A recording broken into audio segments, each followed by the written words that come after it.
আল্লাহকে মানবে তোমরা, আল্লাহর প্রতি বিশ্বাস করবে তোমরা। আল্লাহকে না দেখে বিশ্বাস করতে হবে। এই দুনিয়াতে যারা যে সমস্ত দরবারে বলে আমরা আল্লাহকে দেখেছি, ভুল কথা। কারণ একজন পয়গম্বর পর্যন্ত আল্লাহকে দেখতে পান নাই, দেখতে গিয়ে সেন্সলেস হয়ে পড়েছেন। সেই পয়গম্বরটার নাম কি বলেন? সেই পয়গম্বরের নাম কি বলেন?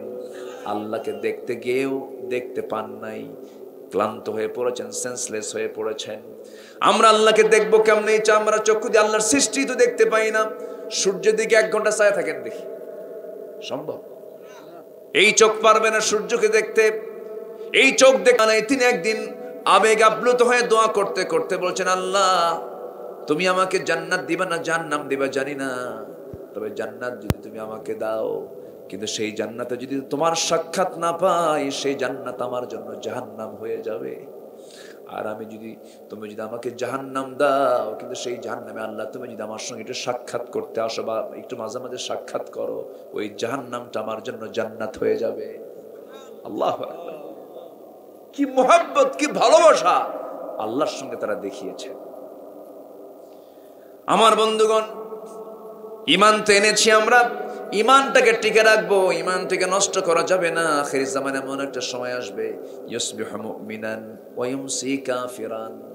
সকালবেলা ঈমান থাকবে, বিকেলবেলা ঈমান থাকবে না। সকালবেলা সে মুমিন থাকবে, বিকেলবেলা সে কাফের হয়ে যাবে। এই জন্য আমার বন্ধুগণ, ঈমানটাকে টিকে রাখতে হবে। ঈমান ছিনতাইকারী কিছু ব্যক্তিও সমাজে আছে না নাই বলেন? যেরকম টাকা ছিনতাই করে, জিনিস ছিনতাই করে, ঈমান ছিনতাইকারী কিছু ভণ্ড বদমাইশ সমাজে কিছু আছে না নাই? আছে না? ওদের সংস্পর্শ থেকে দূরে থাকতে হবে। কিছু কিছু মাজার আছে, মাজারে গিয়ে সেজদা দেয়, এগুলো তো নাই মনে হয়, আছে নাকি? এরা বলে তাজিমি সেজদা নাকি জায়েজ। কোন সেজদা বান্দাকে দিতে পারে? এই মস্তক কার জন্য? আসতে বলবেন না, কার জন্য? আমার নবী কারো থেকে সেজদা নিয়েছেন এমন কোন হাদিস আছে নাকি? আমার নবী যে নিজের কাজ নিজে করতেন, নিজের জুতা নিজে হাতে নিতেন। বৃহত্তর কুমিল্লা অঞ্চলের ব্রাহ্মণবাড়িয়া জেলার নবীনগর উপজেলার জাফরপুর ব্যাপারীপাড়া খান বাহাদুর মির্জা গাজী জায়ে মসজিদ এর উদ্যোগে যুব সমাজ কর্তৃক আয়োজিত বছরের প্রথম দিন 2024-এর প্রথম দিনের 1 জানুয়ারিতে অনুষ্ঠিত 19তম ওয়াজ মাহফিল 2024 মহৎ আয়োজনের সম্মানিত সুযোগ্য সভাপতি জনাব আবুল কাসিম সাহেব, আজকের মাহফিলের বরেণ্য অতিথি জনাব মাওলানা আরিফ বিল্লাহ জাফরি,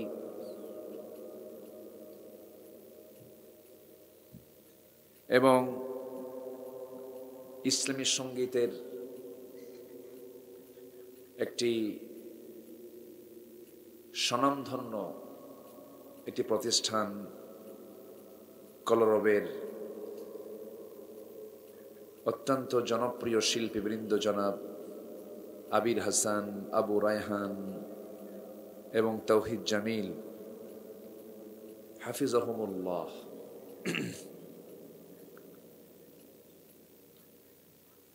উপস্থিত হাজরাত উলামায়ে কেরাম, ফদলায়ে ইজাম, সুশীল সমাজ, জাতির শ্রেষ্ঠ সন্তান, শিক্ষক মণ্ডলী, আজকের মাহফিলের প্রধান অতিথি, প্রধান আকর্ষণ, যাদেরকে নিয়ে আজকের এই সাজানো গোছানো বর্ণাঢ্য আয়োজন, তৌহিদের পতাকাবাহী, কালেমার ঝান্ডাবাহী, দ্বীন ইসলামের নরসারদুল বীর মুজাহিদ, প্রাণ প্রিয় সম্মানিত দ্বীনি ভাইরা, আড়ালে বসে আছেন শ্রদ্ধেয়া সম্মানিতা মা বোনেরা, আলোচনার সূচনায় আনুষ্ঠানিকতার মধ্য দিয়ে আমার পক্ষ থেকে আবারও দিল খোলা সালাম, আসসালামু আলাইকুম ওয়া রাহমাতুল্লাহি তাআলা ওয়া বারাকাতুহু। সবাই কেমন আছেন? আমাকেও প্রশ্ন করলেন, আল্লাহ তাআলা আমাকে তো আপনার মতোই আপনার কাতারেই রেখেছেন, আলহামদুলিল্লাহ। সম্মানিত হাজিরিন, মহান রব্বুল আলামিনের অশেষ মেহেরবানি, যিনি আমাকে আপনাকে এমন একটি বরকতময় জায়গায়, রহমতি জায়গায়, গুনাহ মাফের জায়গায় আসার সুযোগ করে দিয়েছেন। এমন জায়গায় কি সবাই আসতে পারে? আসতে চাইলেও কি পারে? এটা কপাল লাগে, তাকদীর লাগে। যিনি আসার তৌফিক দিয়েছেন, শুকরিয়া আদায় করছি, মুহাব্বাতান বলে উঠছি আলহামদুলিল্লাহ। আবারও বলছি আলহামদুলিল্লাহ। চিৎকার মেরে বলছি আল্লাহুম্মা ইন্নী আসআলুকা আল হুদা ওয়াত তুকা ওয়াল আফাফা ওয়াল গিনা। সবাই বলি আল্লাহুম্মা লাকা আসলামতু ওয়া বিকা আমানতু ওয়া আলাইকা তাওয়াক্কালতু ওয়া ইলাইকা আনাবতু ওয়া বিকা খাসামতু। আমরা আল্লাহ তাআলার শুকর আদায় করে নিলাম। সম্মানিত হাজিরিন, আমার অভ্যাস অনুযায়ী আলোচনার সূচনায় সর্বকালের সর্বযুগের সর্বশ্রেষ্ঠ মহাগ্রন্থ, যা আল্লাহ তাআলার বাণী, মহাবাণী, যেটা মহাবিশ্বের চিরবিস্ময়, হতাশাগ্রস্ত মানুষের আলোর দিশা, বিপন্ন পৃথিবীর অনির্বার্য ঠিকানা, যা কোনো মখলুক নয়, যা আমাদের চোখের সামনে দৃশ্যমান, যা সব ধ্বংস হবে, আর যে কিতাব কখনো ধ্বংস হবে না, আল কোরআন আল মজিদ, আল কোরআন আল করিমের 49 নম্বর সূরার শেষ দিক থেকে 4টি আয়াতে কারিম আমি তেলাওয়াত করেছি। এই 4টি আয়াতকে সামনে রেখে আমি কিছু কথা বলতে চাচ্ছি। আমাকে সময় দেওয়া যাবে তো? সবাই থাকতে রাজি আছেন? জোরে বলি ইনশাআল্লাহ। প্রচন্ড হাড় কাঁপানোর শীত শুরু হয়েছে। গতকাল আমার প্রোগ্রাম ছিল উত্তরবঙ্গে, আবার আগামীকালকে মাহফিল আছে উত্তরবঙ্গে, তারপরের দিন আবার মাহফিল আছে আপনাদের এই বিভাগই, তবে ওই মাথায় কক্সবাজারে। তো এই প্রচন্ড শীত, এর মাঝে আবার সফর, এই ঠান্ডার মধ্যে শিশির ভেজা রাত্রিতে আমি মনে করি যারা মাহফিল এসেছেন তারা স্ট্রাগল করে এসেছেন, সংগ্রাম করে এসেছেন, জিহাদের ভূমিকা পালন করেছেন। আলহামদুলিল্লাহ। জোরে বলি আলহামদুলিল্লাহ। সম্মানিত হাজিরিন, আমি সেখান থেকে কথা বলতে চাচ্ছি যেখান থেকে আমি তেলাওয়াত দিয়ে শুরু করেছি। সূরাটার নাম হলো সূরাতুল হুজুরাত, অন্দরমহল। অর্থাৎ আমার নবীজি ঘরের মধ্যে স্ত্রীদের সাথে তিনি ছিলেন, এমন সময় আমার রাসূলকে ডাকা হচ্ছিল, ডাকতেছিল। সেই ডাকটা আমার নবীর কাছে একটু কষ্টের কারণ হচ্ছিল, নবীজি কষ্ট পাচ্ছেন। আল্লাহ তাআলা সেই সময় আয়াতটা নাজিল করলেন। আমার নবীর সামনে দুজন সাহাবী, আমার নবীর আলোচনাকালীন দুজন সাহাবী, সাইয়েদনা আবু বকর সিদ্দিক রাদিয়াল্লাহু তাআলা আনহু এবং ওমর রাদিয়াল্লাহু তাআলা আনহু, দুজন দামি দামি সাহাবী, দুজন কথা বলতেছিলেন। তাদের বাকবিতণ্ডা, তাদের তর্ক আমার নবীর আওয়াজকেও ম্লান করে তাদের আওয়াজটা বুলন্দ হচ্ছিল। আমার নবী যেগুলো আমার নবীর কাছে কষ্টের কারণ হলো, আমার নবীর একটু কষ্ট হোক, আল্লাহকে মানবেন? আসতে বলবেন না, মানবেন? শুধু নামাজে দাঁড়িয়ে নামাজ শেষ হয়নি, নামাজের মধ্যেই চিন্তা করছেন আমার কেবলা যদি বাইতুল আকসা না হয়ে বাইতুল হারাম হতো। আল্লাহু আকবার বলে। কি দাম আল্লাহ তাআলা আমার রাসূলকে দিয়েছেন। তিনি শুধু মনে মনে এমন আকাঙ্ক্ষা করছিলেন, আমার যদি কেবলা বাইতুল আকসা না হয়ে যদি আমার কেবলা যদি বাইতুল হারাম হতো, কত না ভালো হতো। আল্লাহ রাব্বুল আলামিন সুন্দর করে নামাজের মধ্যে মসজিদে কিবলাতাইন, এখনো সেই মসজিদটা এখনো ইতিহাস হয়ে আছে, বাস্তব প্রমাণ হয়ে আছে। আমার নবীজি নামাজ পড়ছিলেন, একই নামাজে তিনি কিবলা দুইটা করে ফেললেন। প্রথম 2 রাকাত পড়েছেন বাইতুল আকসার দিকে, বাকি 2 রাকাত করেছেন বাইতুল হারামের দিকে। আল্লাহ রাব্বুল আলামিন বলছেন, قد نرى تقلب وجهك في السماء فلنولينك قبلة ترضاها فول وجهك شطر المسجد الحرام জোরে বলুন আল্লাহু আকবার। আপনি আপনার চেহারাটা এখনই আপনি ঘুরিয়ে নেন। আমি আপনার মনের খবর জানতে পেরেছি, বুঝতে পেরেছি। কোনো টেনশন করবেন না হে রাসূল। আপনার চেহারা আপনি কিবলামুখী করে নেন, হারামের দিকে আপনি করে নেন।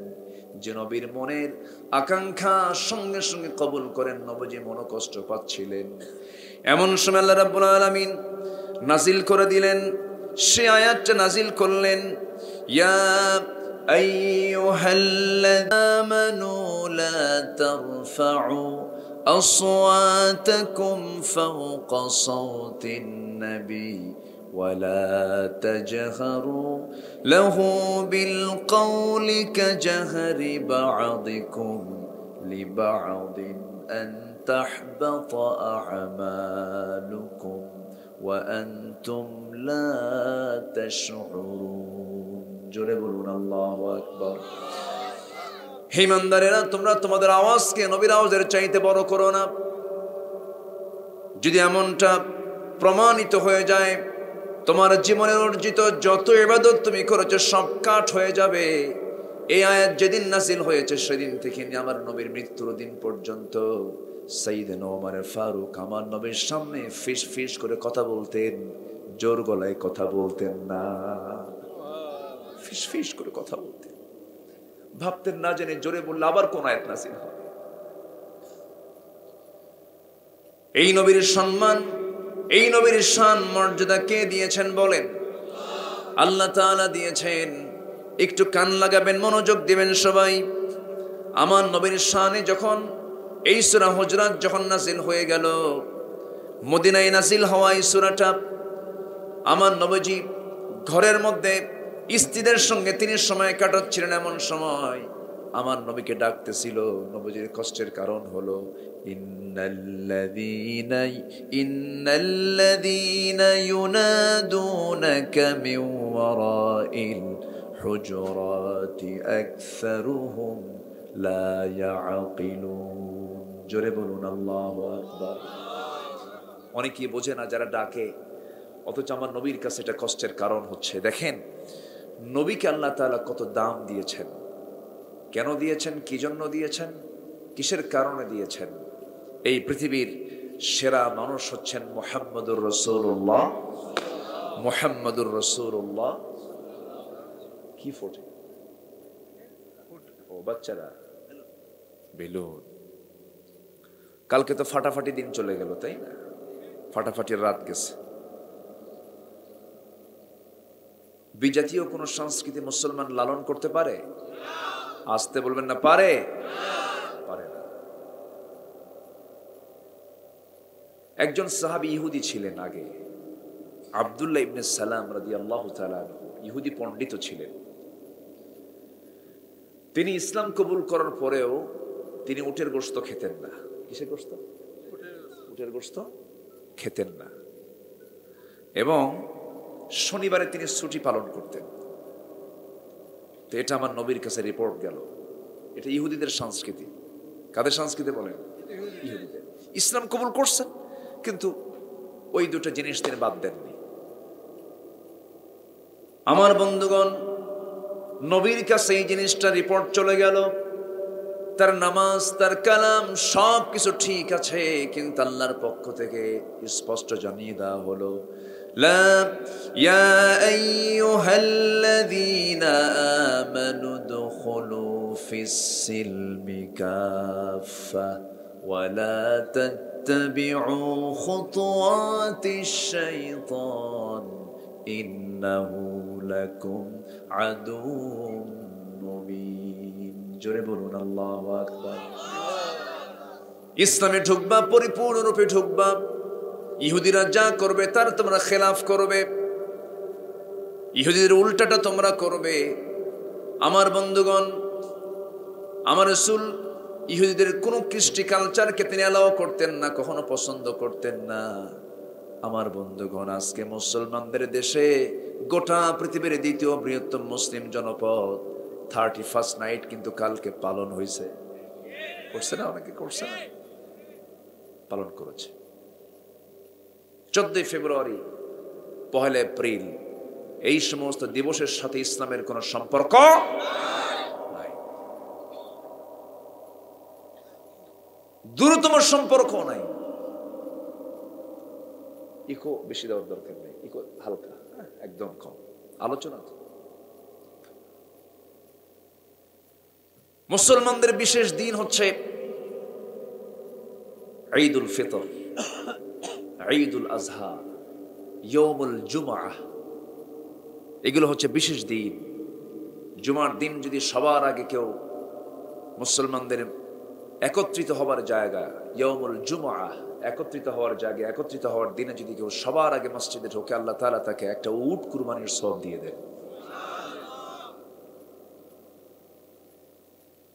ঈদুল ফিতর, ঈদুল আজহা, এগুলো আছে মুসলমানদের জন্য বিশেষ দিন, বিশেষ রাত আছে, লাইলাতুল কদর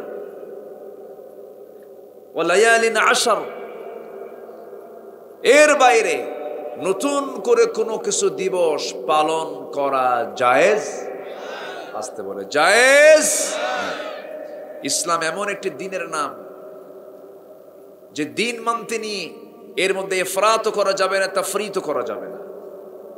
মর্জি মতো খাটো করা, লম্বা করা, বানানো, এগুলো করা যাবে না। কমপ্লিট করে দিয়েছেন ইসলামকে কে? আসতে বলবেন না কে? একটা আয়াত যখন নাজিল হলো, সাহাবে কেরামের আনন্দ দেখে কে? সকল সাহাবীরা আনন্দ প্রকাশ করছেন। কোন আয়াতটা? আল্লাহ রাব্বুল আলামিন বলছেন, আল ইয়াউমা আকমালতু লাকুম দীনাকুম ওয়া আতমামতু আলাইকুম নি'মাতি ওয়া রাদিতু লাকুমুল ইসলাম দীনা। জোরে বলুন আল্লাহু আকবার। দিনকে আমি পরিপূর্ণ করে দিলাম, তোমাদের উপরে আমি রাজি হয়ে গেলাম। সাহাবে কেরাম আনন্দ উল্লাস করছিলেন। আয়াত যখন নাজিল হলো, রাসূল খুশি হয়েছেন, কিন্তু বয়োবৃদ্ধ, জ্ঞানবৃদ্ধ আমার নবীর অত্যন্ত কাছের মানুষ, আমার নবীর 3 বছরের ছোট, নবীর বাল্য জীবনের সাথী, সাইয়েদনা আবু বকর মিরাজের কি বলে হিজরতের সাথী, বাল্য জীবনের সাথী সাইয়েদনা আবু বকর একটু আড়ালে গিয়ে চোখের পানি ফেলে ফেলে ডুকরে ডুকরে কাঁদতেছেন। সবাই বলছে আবু বকর, সবাই হাসতেছে, সবাই আনন্দ করছে, তুমি কান্নাকাটি কেন করছো? তিনি বলছেন, শোনো, আয়াত তো নাজিল হয়েছে, আল্লাহ আমাদের প্রতি রাজি হয়েছেন, কিন্তু দিন তো পরিপূর্ণ হয়ে গেছে, রাসূল আর আমাদের মাঝে বেশি দিন থাকবেন না। আল্লাহু আকবার। রাসূল আমাদের মাঝে বেশি দিন থাকবেন না। আয়াত তো সবাই একরকম বোঝে না, আয়াতের গভীরতা কি সবাই একরকম বোঝে?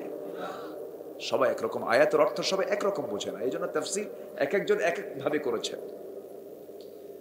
এই আয়াতের অর্থ সব সাহাবী বুঝলেন একরকম, সাইয়েদনা আবু বকর বুঝলেন আরেক রকম। চোখের পানি ফেলতে ফেলতে বেকারার হয়ে যেতেছেন, কান্না থামে না। সাহাবে কেরাম বলছেন, আবু বকর কাঁদো কেন? আমার বন্ধুগণ, যখন কোনো বিল্ডিং এর কাজ যখন শুরু হয়, ইঞ্জিনিয়ার শুরুর সময় থাকে, মাঝখানেও থাকে, কিন্তু যেদিন পেইন্টের কাজ শেষ হয়ে যায়, যেদিন বিল্ডিং এর সর্বশেষ রঙের কাজটা যখন সম্পূর্ণ হয়ে যায়, ইঞ্জিনিয়ারের কি আর আসার কি প্রয়োজন আছে নাকি সেই জায়গায়? ঠিক তেমনি দিনের পরিপূর্ণ কাজ যখন হয়ে গেছে, আমার নবী তো আর থাকবেন না। কেউ এটা গভীরে নাই, কিন্তু আবু বকর গভীরে নিয়েছে। রাসূল তো বাঁচবেন না। আমার ভাইয়েরা, সেই ইসলামকে আমরা পরিপূর্ণ পেয়েছি। ইসলামকে পরিপূর্ণ রূপে মানতে হবে, ইসলামকে পরিপূর্ণ রূপে ফলো করতে হবে। ইসলামকে আংশিক মানার কোনো সুযোগ নাই। শুধু নামাজের মধ্যে শুধু ইসলাম নয়, নামাজ এবং সমাজেও ইসলাম আছে না নাই বলেন? আসতে বলবেন না, আছে না নাই? নামাজে যেমন নির্দিষ্ট পন্থায় নামাজটা আদায় করতে হয়, সমাজ চালানোর জন্য নির্দিষ্ট পন্থা পদ্ধতি আছে না নাই? আসতে বলবেন না, আছে না নাই? নামাজে যদি কেউ 2 রাকাত নামাজ সেজদা দিতে হবে 2 বার করে, যদি কেউ 3 বার করে দেয়, কি নামাজ হবে নাকি? সওয়াব তো বেশি হওয়ার কথা। হ্যাঁ, সওয়াব বেশি হওয়ার কথা না? 2 সেজদার জায়গায় 3 সেজদা দিল। রুকু দিতে হয় 1 বার, সেখানে 2 বার রুকু করলো, ডাবল দিলেও নামাজ হবে না। 2 রাকাত নামাজকে 3 রাকাত করলেও নামাজ হবে না। মাগরিবের 3 রাকাতকে 4 রাকাত করলে নামাজ হবে না। যেমন পন্থায় তেমন করে নামাজটা পড়তে হবে। ঠিক তেমনি নামাজের মধ্যে একটু লম্বা কম বেশি করলে যেমন নামাজ নষ্ট হয়ে যায়, সমাজ জীবনে যে সমস্ত আল্লাহ তাআলা আইনগুলো দিয়েছেন, সুদ খেও না, যাকাতটা প্রতিষ্ঠা করো, কিন্তু আজকে অনেক মুসল্লি আমার দেশে আছে, 5 ওয়াক্ত নামাজ পড়ে পড়ে কপাল কালো বানাইছে, সুদের কারবার ছাড়ে না। আমি আবার সমস্যা ফেলে দিচ্ছি না তো? অসুবিধা নাই তো? নবীনগরে সুদ নাই? ও তাও আছে? আচ্ছা, আমি তো ভাবছিলাম যে আজকে মাহফিলে লোকই পাবো না, ঠান্ডা। কিন্তু আপনারা তো অনেক চালাক মানুষ, ধীরে ধীরে মোটামুটি একটা মাহফিলের পরিবেশ ফিরে পেয়েছি। বলি আলহামদুলিল্লাহ, জোরে বলি আলহামদুলিল্লাহ। হঠাৎ করে ঠান্ডা পড়ছে, হঠাৎ না, হঠাৎ করে ঠান্ডা। আসলে তো শীতের ভিতরে শীত না হলে কি হয়? পৌষের হাড় কাঁপানো শীত। জি, একটু বসেন। তাহলে মুসলমান ইসলামকে মানবে, অন্য কোন বিজাতীয় সংস্কৃতি লালন করতে পারে? সাফ কথা। কিন্তু চরম কষ্ট পাই, ব্যথা পাই যখন মুসলিম পরিবারের সন্তান যখন 31st নাইট পালন করতে যায়, 1 এপ্রিল পালন করতে যায়, 14ই ফেব্রুয়ারি পালন করতে যায়। এটা বড় দুঃখের কারণ, এটা আফসোস। এটা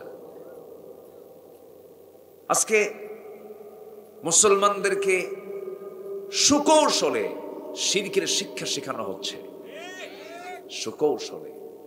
আস্তে আস্তে বললেই ক্লিয়ার হবে। আমি যদি বলি গোটা দেশে 18 কোটি মুসলমান, এর মধ্যে সহি করে কোরআন পড়তে পারে, এটার সংখ্যা বেশি হবে না কম হবে? কম হবে। যদি বলি অধিকাংশ মুসলমান, 18 কোটি মুসলমানের নামাজি বেশি না বেনামাজি বেশি? বেনামাজি। যদি বলি 18 কোটি মুসলমানের অধিকাংশ বিড়ি ছাড়া না বিড়ি খাওয়া? বিড়ি খাওয়া। যদি বলি 18 কোটি মুসলমানের অধিকাংশ দাড়িওয়ালা না দাড়ি ছাড়া? তাহলে দাড়ি ছাড়া, বিড়ি খাওয়া, বেনামাজি, কোরআন পড়তে পারে না। খুব ভালো কোয়ালিটি না এটা? খুব ভালো কোয়ালিটি না? আমরা কোথায় আছি? আমার কোথায় আমাদের উন্নতি কোথায়? এই যে শিক্ষা নাকি কি হয়েছে, শিক্ষার কি হার বেড়েছে, এটা বলি আমরা শুনি না? শিক্ষার হার বাড়ছে না কমছে? বাড়ছে। শিক্ষার হার বাড়ছে তো, শিক্ষার হার বেড়েছে, কিন্তু বাপমার প্রতি সেবার হার কমছে। চরিত্রের মান কি ঊর্ধ্বমুখী না নিম্নমুখী? তো শিক্ষার ফলাফল কি এটা হওয়ার কথা ছিল? শিক্ষার ফলাফল তো হওয়ার কথা ছিল নামাজি বাড়বে, কোরআন সহি করে পড়ার সংখ্যা বাড়বে, নামাজি বাড়বে, চরিত্রবান বাড়বে, খুন কমবে, জেনা কমে যাবে, ব্যভিচার কমে যাবে, কিন্তু ফলাফল তো ভালো নাই। কেন, কি জন্য নাই? আপনি মালয়েশিয়া জানেন, মালয়েশিয়া সফর ছিল আমার, সেখানে 60% মুসলমান, বাকি কিছু চায়না আছে, অন্যান্য দেশের আছে। যে মুসলমানগুলো আছে শিশুবাদে, যারা সচেতন, যারা একটু শিশুবাদে, কিশোর থেকে শুরু করে বুড়া পর্যন্ত, এমন কোন মুসলমান নাই যে নামাজ পড়ানোর যোগ্যতা রাখে না। প্রত্যেক নাগরিক মুসলমান নামাজ পড়াতে পারে। এবং এটাও বলে ফেলি, যে মুসল্লি নামাজ পড়াতে পারে না তার নামাজও হয় না। এখানে আলেম ওলামা আছেন তো, ঠিক আছে না কথা? যে মুসল্লি নামাজ পড়ানোর যোগ্যতা রাখে না তার নিজের নামাজও হয় না। মুসল্লি তাকে বলে যে নিজে নামাজ পড়তে পারবে, পড়াতেও পারবে। কি কথা ক্লিয়ার? কথা ক্লিয়ার?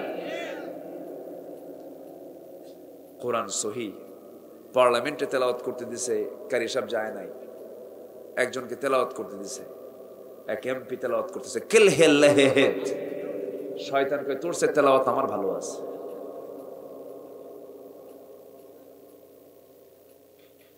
নেতৃত্ব কারা দেবে? বেনামাজি। নেতৃত্ব কারা দেবে? যারা কোরআন পড়তে পারে না। নেতৃত্ব কারা দেবে? যারা কোরআন বোঝে না। কিন্তু আমরা দেখছি কি? আমরা কি দেখছি আজকে? কষ্ট পাচ্ছেন নাকি আপনারা? একটু আপনাকে নাড়া দিচ্ছি, একটু নাড়া দিচ্ছি, একটু সতর্ক করছি। সম্মানিত ভাইয়েরা, অনেক কথা, আমাকে সময় দেবেন তো নাকি? জোরে বলি ইনশাআল্লাহ। কোন সূরা থেকে আলোচনা শুরু করেছি বলেন তো? সূরাতুল হুজুরাত। এই এরা ওঠে কেন? মা মুশকিলা, হ্যাঁ, ফি মুশকিলা। ও ও হুজুরের মনে হয় একটা মানে সিগন্যাল পাইছে না? জি বসেন, একটু আমার দিকে তাকান। সম্মানিত বন্ধুগণ, আজকে যদি মুসলমান কোরআনকে চর্চা করত, কোরআনকে বুঝতো, জানতো, মানতো, বাস্তবায়ন করত, গোটা পৃথিবীর নেতৃত্ব মুসলমানদের হাতে চলে আসতো। মুসলমান কিন্তু মুসলমান তো কোরআন থেকে দূরে, অনেক দূরে, ধরাছোঁয়ার বাইরে একদম নাই। এই কিতাবের কোনো চর্চাই নাই, পড়েই না। ওযুর ফরজ কয়টা? কয় 14টা আছে। এরকম বেকুবও আছে, আছেন এরকম, আছে না? ফরজ গোসল কেমনে করে তাও জানে না। ওরা আবার বলে হুজুররা কি জানে, আবার আমাদেরকে উল্টা বলে হুজুররা কি জানে, মোল্লারা কি জানে। মোল্লা আজান না দিলে তুমি আজান শুনতা কেমনে? মোল্লা নামাজ না পড়লে তুমি নামাজ পড়তা কেমনে? মোল্লা জানাজা না পড়লে তুমি তো জানাজা পড়াতে পারো না, ঠিক কিনা? তোমার মায়ের যদি বিয়ে না পড়ানো হতো, হ্যাঁ, কি কথা কি বোঝা যায়? কথা বোঝা যায়? ভেবে চিন্তে কথা বলা দরকার। আমার বন্ধুগণ, আল্লাহর কালামের জ্ঞান যার জানা আছে, সব জ্ঞান তার আছে। আল্লাহু আকবার বলেন। এটা হচ্ছে এমন একটি কিতাবের নাম, এই কিতাবের জ্ঞান যার জানা হবে, সব তার জানা হয়ে যাবে। কারণ ইয়াসিন ওয়াল কুরআনিল হাকিম ইন্নাকা লামিনাল মুরসালিন আলা সিরাতিম মুস্তাকিম। বিজ্ঞানময় কিতাব এটা। আমি কাতারে আমার একটা সফর ছিল, কাতার দোহা টু আমি ঢাকা আসতেছি, দোহা থেকে ঢাকা আসছি, বিমানে উঠেছি। তো বিমানে তো উঠি, হঠাৎ করে মনে হলো আমি কয়েক হাজার ফিট উপরে, নিচে মেঘমালা, নিচে মেঘমালা। ইয়াসিন ভাই, আপনি তো অনেক লম্বা সফর করেন, আমেরিকা থেকে আসেন। আমেরিকার সফর তো প্রায় 23-24 ঘন্টা লেগে যায়, কোমর থাকে না, ক্লান্তি চলে আসে। তো আমি উপর থেকে নিচের দিকে তাকাই, দেখি বিশাল মেঘমালার স্তর। দেখেছি এর আগে, একটু ফিল করছি যে এত মেঘমালা আল্লাহ তাআলা এই মেঘমালাগুলোকে কেমনে ঝুলায় রাখছেন, এর কি ওজন আছে নাকি, এটা আমার জানা ছিল না। আমি চিন্তা করতেছি, চিন্তা করতে করতেই সৌরজগৎ নিয়ে যারা গবেষণা করে তাদের একটা তথ্য পেয়ে গেলাম। সৌরজগতের যারা তথ্যবিদ তারা এই তথ্যটা দিয়েছেন। তারা বলতেছে কিউমুলাস নামে কিছু মেঘমেলা আছে যেগুলোর ওজন হলো 300 টন। কিউমুলুনাম্বাস নামে কিছু মেঘমেলা আছে যাদের ওজন হলো 10 লক্ষ টন পর্যন্ত আছে। এই যে 3 লক্ষ টন 10 লক্ষ টন পর্যন্ত মেঘমেলাগুলো আছে, এই মেঘমেলা যে ওজন মেঘমেলা বিশাল ওজনওয়ালা, আল্লাহ তাআলা মহাশূন্যে ঝুলিয়ে রেখেছেন। যদি ছেড়ে দিতেন, বলেন আমার আপনার বিল্ডিং থাকতো? বলেন থাকতো? কিসের ওয়াশিংটন আর কিসের লন্ডন, সব মাটির সঙ্গে কি সোজা, ভিটা সমান, ভিটা কি সমান, সব সমান হয়ে যেত। কিন্তু আল্লাহ তাআলা কি সুন্দর করে মেঘমালাকে প্রসেসিং করে, কি সুন্দর পদ্ধতিতে আল্লাহ তাআলা ঝুলায় রেখেছেন। আল্লাহ রাব্বুল আলামিন এই প্রসঙ্গে কোরআনে যে কথা বলেছেন, আয়াত বহুবার পড়েছি কিন্তু মাথায় আসে নাই।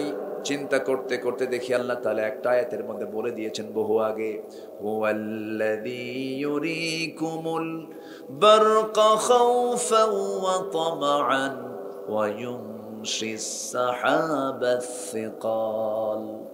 সূরা রাদের 12 নম্বর আয়াতে মহান রব্বুল আলামিন বলেন, তিনি সেই মহান সত্তা যিনি আকাশে উত্থিত করেন ঘন ভারী মেঘমালা।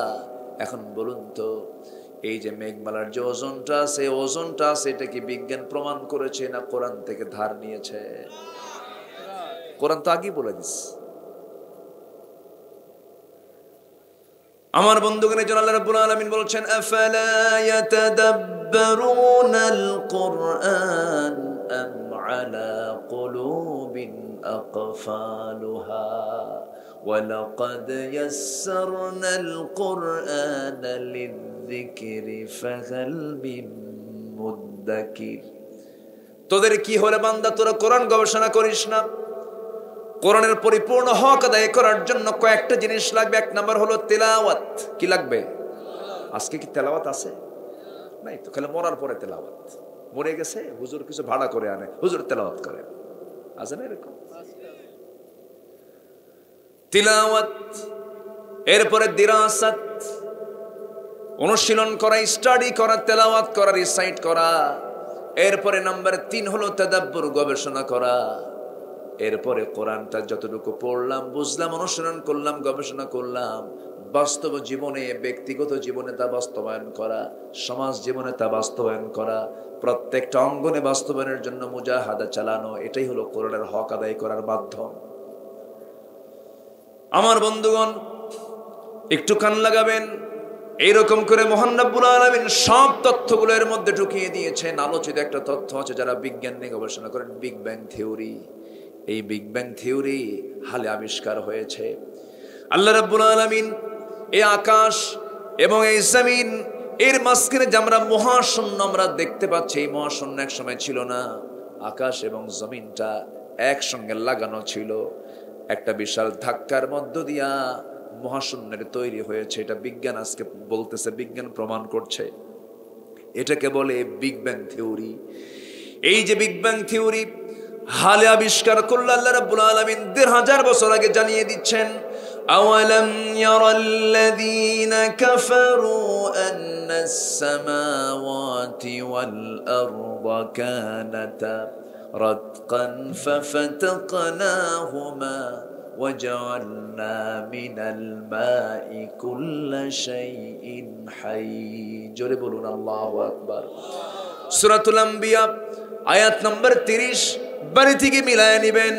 আল্লাহ রাব্বুল আলামিন বলছেন, প্রচন্ড ধাক্কার মধ্যে দিয়ে আমি মহাশূন্য তৈরি করেছি। দেখেন আজকে বিজ্ঞান বলতেছে বিগ ব্যাং থিওরির কথা, কিন্তু বিগ ব্যাং থিওরি যেই বিজ্ঞান বলতেছে তারা প্রমাণ করেছে না, না, কোরআন থেকে তারা স্টাডি করে বের করেছে। জোরে বলুন সুবহানাল্লাহ। আমার ভাইরা, যদি কোনো দুধ বোনকে কেউ বিয়ে করতে চায়, বিয়ে করাটা হালাল হবে না হারাম হবে? আসতে বলবেন, হালাল হবে না হারাম হবে? কেন হারাম হবে? নিজের বোনকে যেমন বিয়ে করা হারাম, দুধ বোনকে বিয়ে করাও হারাম। এটা ঘোষণা কে করেছেন? এই হুকুমটা কালকের না ১৫০০ বছর আগের? বলেন কে দিয়েছেন? কে দিয়েছেন? আল্লাহ দিয়েছেন। কেন দিয়েছেন? দেখেন, এটা বিজ্ঞানী এটা প্রমাণ করেছে, এটা রহস্য উদ্ঘাটন করতে পেরেছে বিজ্ঞান। দুধ বোনকে বিয়ে করা যাবে না। দুগ্ধ সম্পর্ক যখন তৈরি হয়ে গেছে, কোনো শিশুকে যদি কোনো মহিলা যদি দুধ পান করায়, তখন সে দুধ মা হয়ে যায়। দুধ মা নিজের মার মতো হয়ে যায়, তখন ওই মার সঙ্গে বৈবাহিক কোনো সম্পর্ক তৈরি করা জায়েজ? এটা টোটালি কি? যেরকম এটা টোটালি কি হারাম। দুগ্ধ সম্পর্ক গুরুত্বপূর্ণ সম্পর্ক। কেন এটাকে হারাম করা হলো? মায়ের দুধ পরীক্ষা করে দেখে গেছে যে মায়ের দুধের মধ্যে যে স্টেম সেলটা থাকে সেটা ঠিক স্পার্মের মধ্যেও থাকে। বীর্যের মাধ্যমে যে বংশ বৈশিষ্ট্য ট্রান্সফার হয়, দুধের মাধ্যমে সেম মায়ের বংশ বৈশিষ্ট্য জেনেটিক সন্তানের মধ্যে ট্রান্সফার হয়। তখন দুধ পান করা সন্তানের মায়ের একটা বডির অংশ হয়ে যায়। এই জন্য মহান রব্বুল আলামিন দুগ্ধ সম্পর্ক সকল বিবাহকে হারাম করেছে। আল্লাহু আকবার। ইসলাম ইসলাম ইসলাম মানলে কল্যাণ, না মানলে অকল্যাণ। আচ্ছা, তালাক প্রাপ্ত নারী, কোন স্বামী কোন মহিলাকে স্ত্রীকে তালাক দিয়েছে, তালাককে এলাকায় কি কয়? না না, এখনকার বাংলা টাংলা কয় নাকি, আরবিও কয় না, এখন ইংরেজি কয়। কি কয়? ডিভোর্স, তাই না? ডিভোর্সি নারী এটা বলে না, তালাক প্রাপ্ত বলে না। এই যে ডিভোর্সের নারী, আল্লাহ তাআলা একটা বিধান দিয়েছেন। কোন ডিভোর্সি নারীকে যদি কোনো পুরুষ বিয়ে করতে চায়, তালাক প্রাপ্ত নারী যদি কোনো স্বামীকে গ্রহণ করতে চায়, অপেক্ষা করতে হয় কয় মাস? বলেন। 3 ইদ্দত পর্যন্ত। ওয়াল মুতাল্লাকাতু ইয়াতারাব্বাসনা বিআনফুসিহিন্না সালাসাতা কুরু। 3 ইদ্দত পর্যন্ত তাকে অপেক্ষা করতে হবে। মুতাল্লাকাতকে অপেক্ষা করতে হবে। কেন অপেক্ষা করতে হবে? পুরুষকে তো অপেক্ষা করতে হয় না। পুরুষ বরং এক স্ত্রীকে সাথে নিয়ে আরেক স্ত্রীও নিতে পারে, এমন অধিকার পৃথিবীর কেউ দেয় নাই। কিন্তু দিয়েছেন কে? আমার মা। হয়তো আপনি ওয়াজটা শুনে একটু মন খারাপ করতে পারেন, কিন্তু হুকুমটা আল্লাহর। হুকুমটা কার? তসলিমার খুব গায়ে জ্বলছিল, তসলিমা নাসরিনের। সে বলল, কেন মেয়েরা পারবে না? পুরুষ যদি পারে একসঙ্গে স্বামীও 7টা রাখতে পারে। যেরকম নাউজুবিল্লাহ। ও বুদ্ধি প্রতিবন্ধী, কিছু নাই মাথায়। সায়েন্স কি বলে দেখেন। আল্লাহ তাআলা কেন হারাম করেছেন?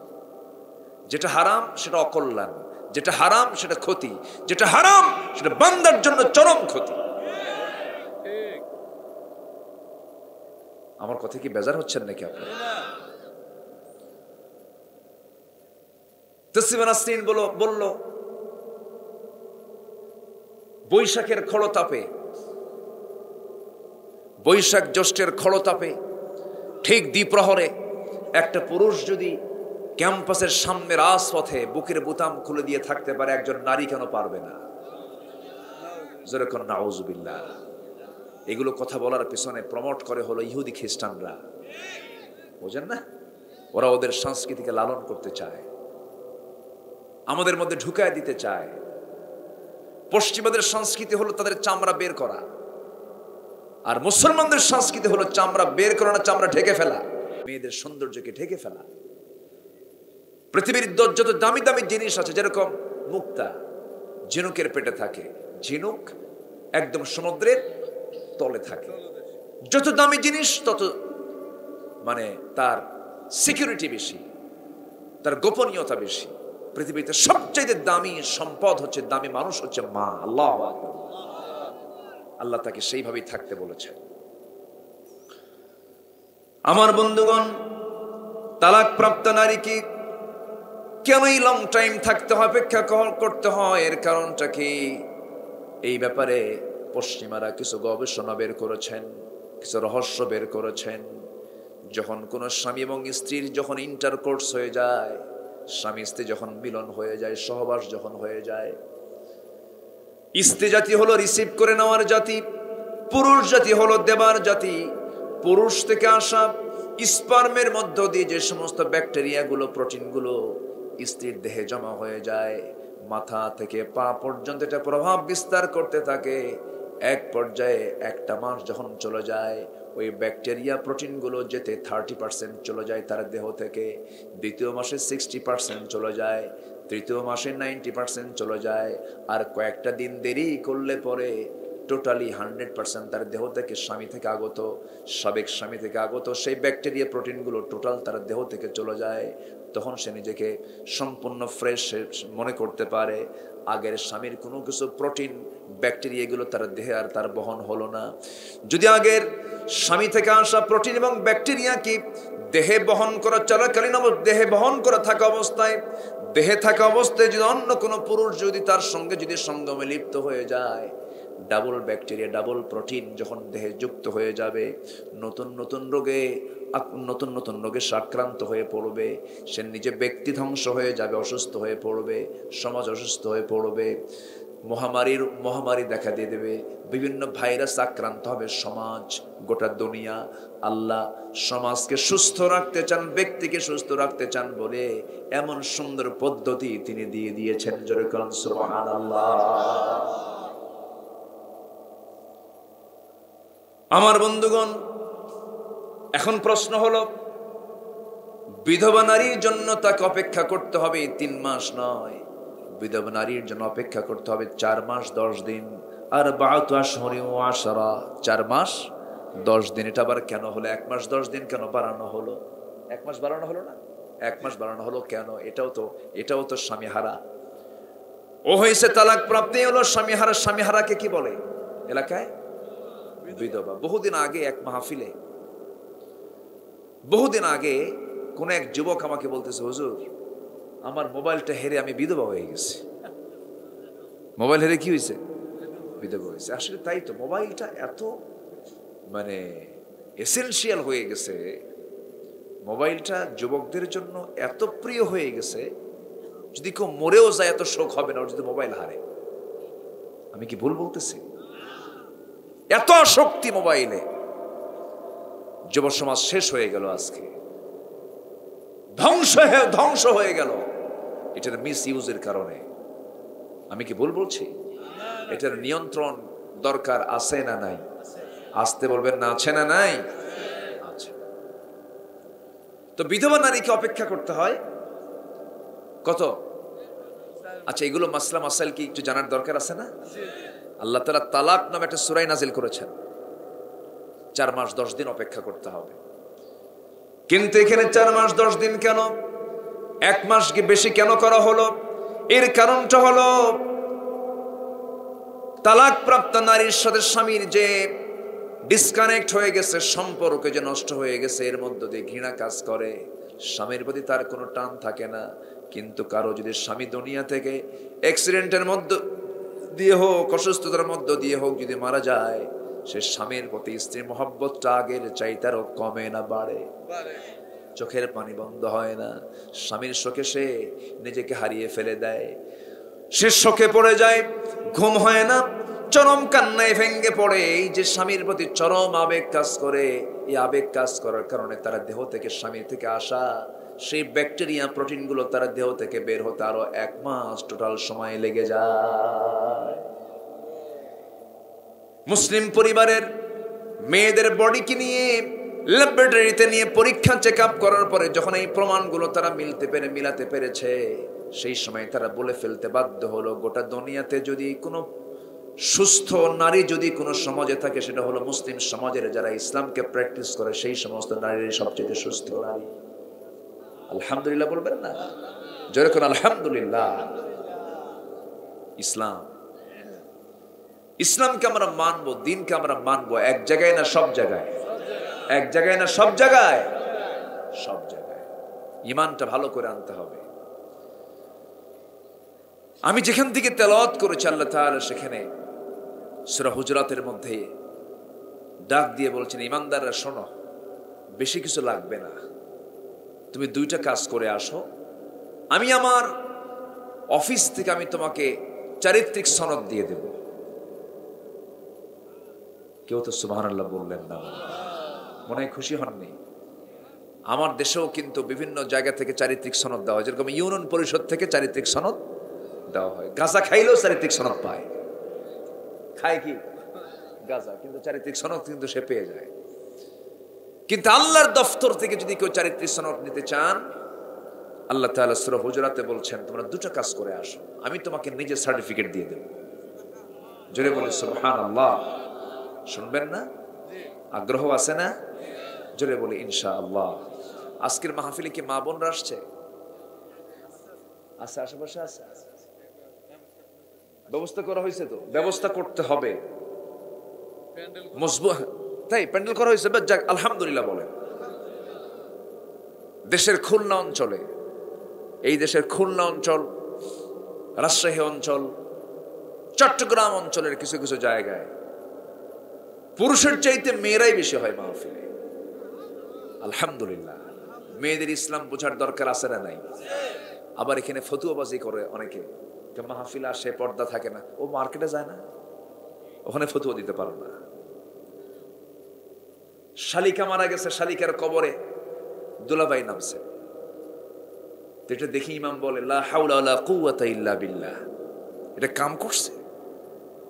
শালিকার কবরে দুলাভাই নামা জায়েজ নাই, এই ফতুয়া যখন দিচ্ছে, এখন দুলাভাই মুস্কি মুস্কি হাসি আর বলে, আমার মরা শালির কবরে নামলাম, আর ও যখন তাজা ছিল, তাজা শালিরে হুন্ডা নিয়ে ঘুরালাম, হুন্ডায় চড়ায়া, তখন আর ফতুয়া টুতুয়া নাই। মেয়ের অবশ্যই দিনের আলোচনা শুনতে পারবে, শোনার সুযোগ আছে না নাই? পর্দা ছাড়া না পর্দা সহ? পর্দা করতে হবে। দিন না জানলে সন্তান শিখবে কি? কোরআন না বুঝলে আপনার সন্তানকে আপনার স্ত্রী বুঝাবে কি?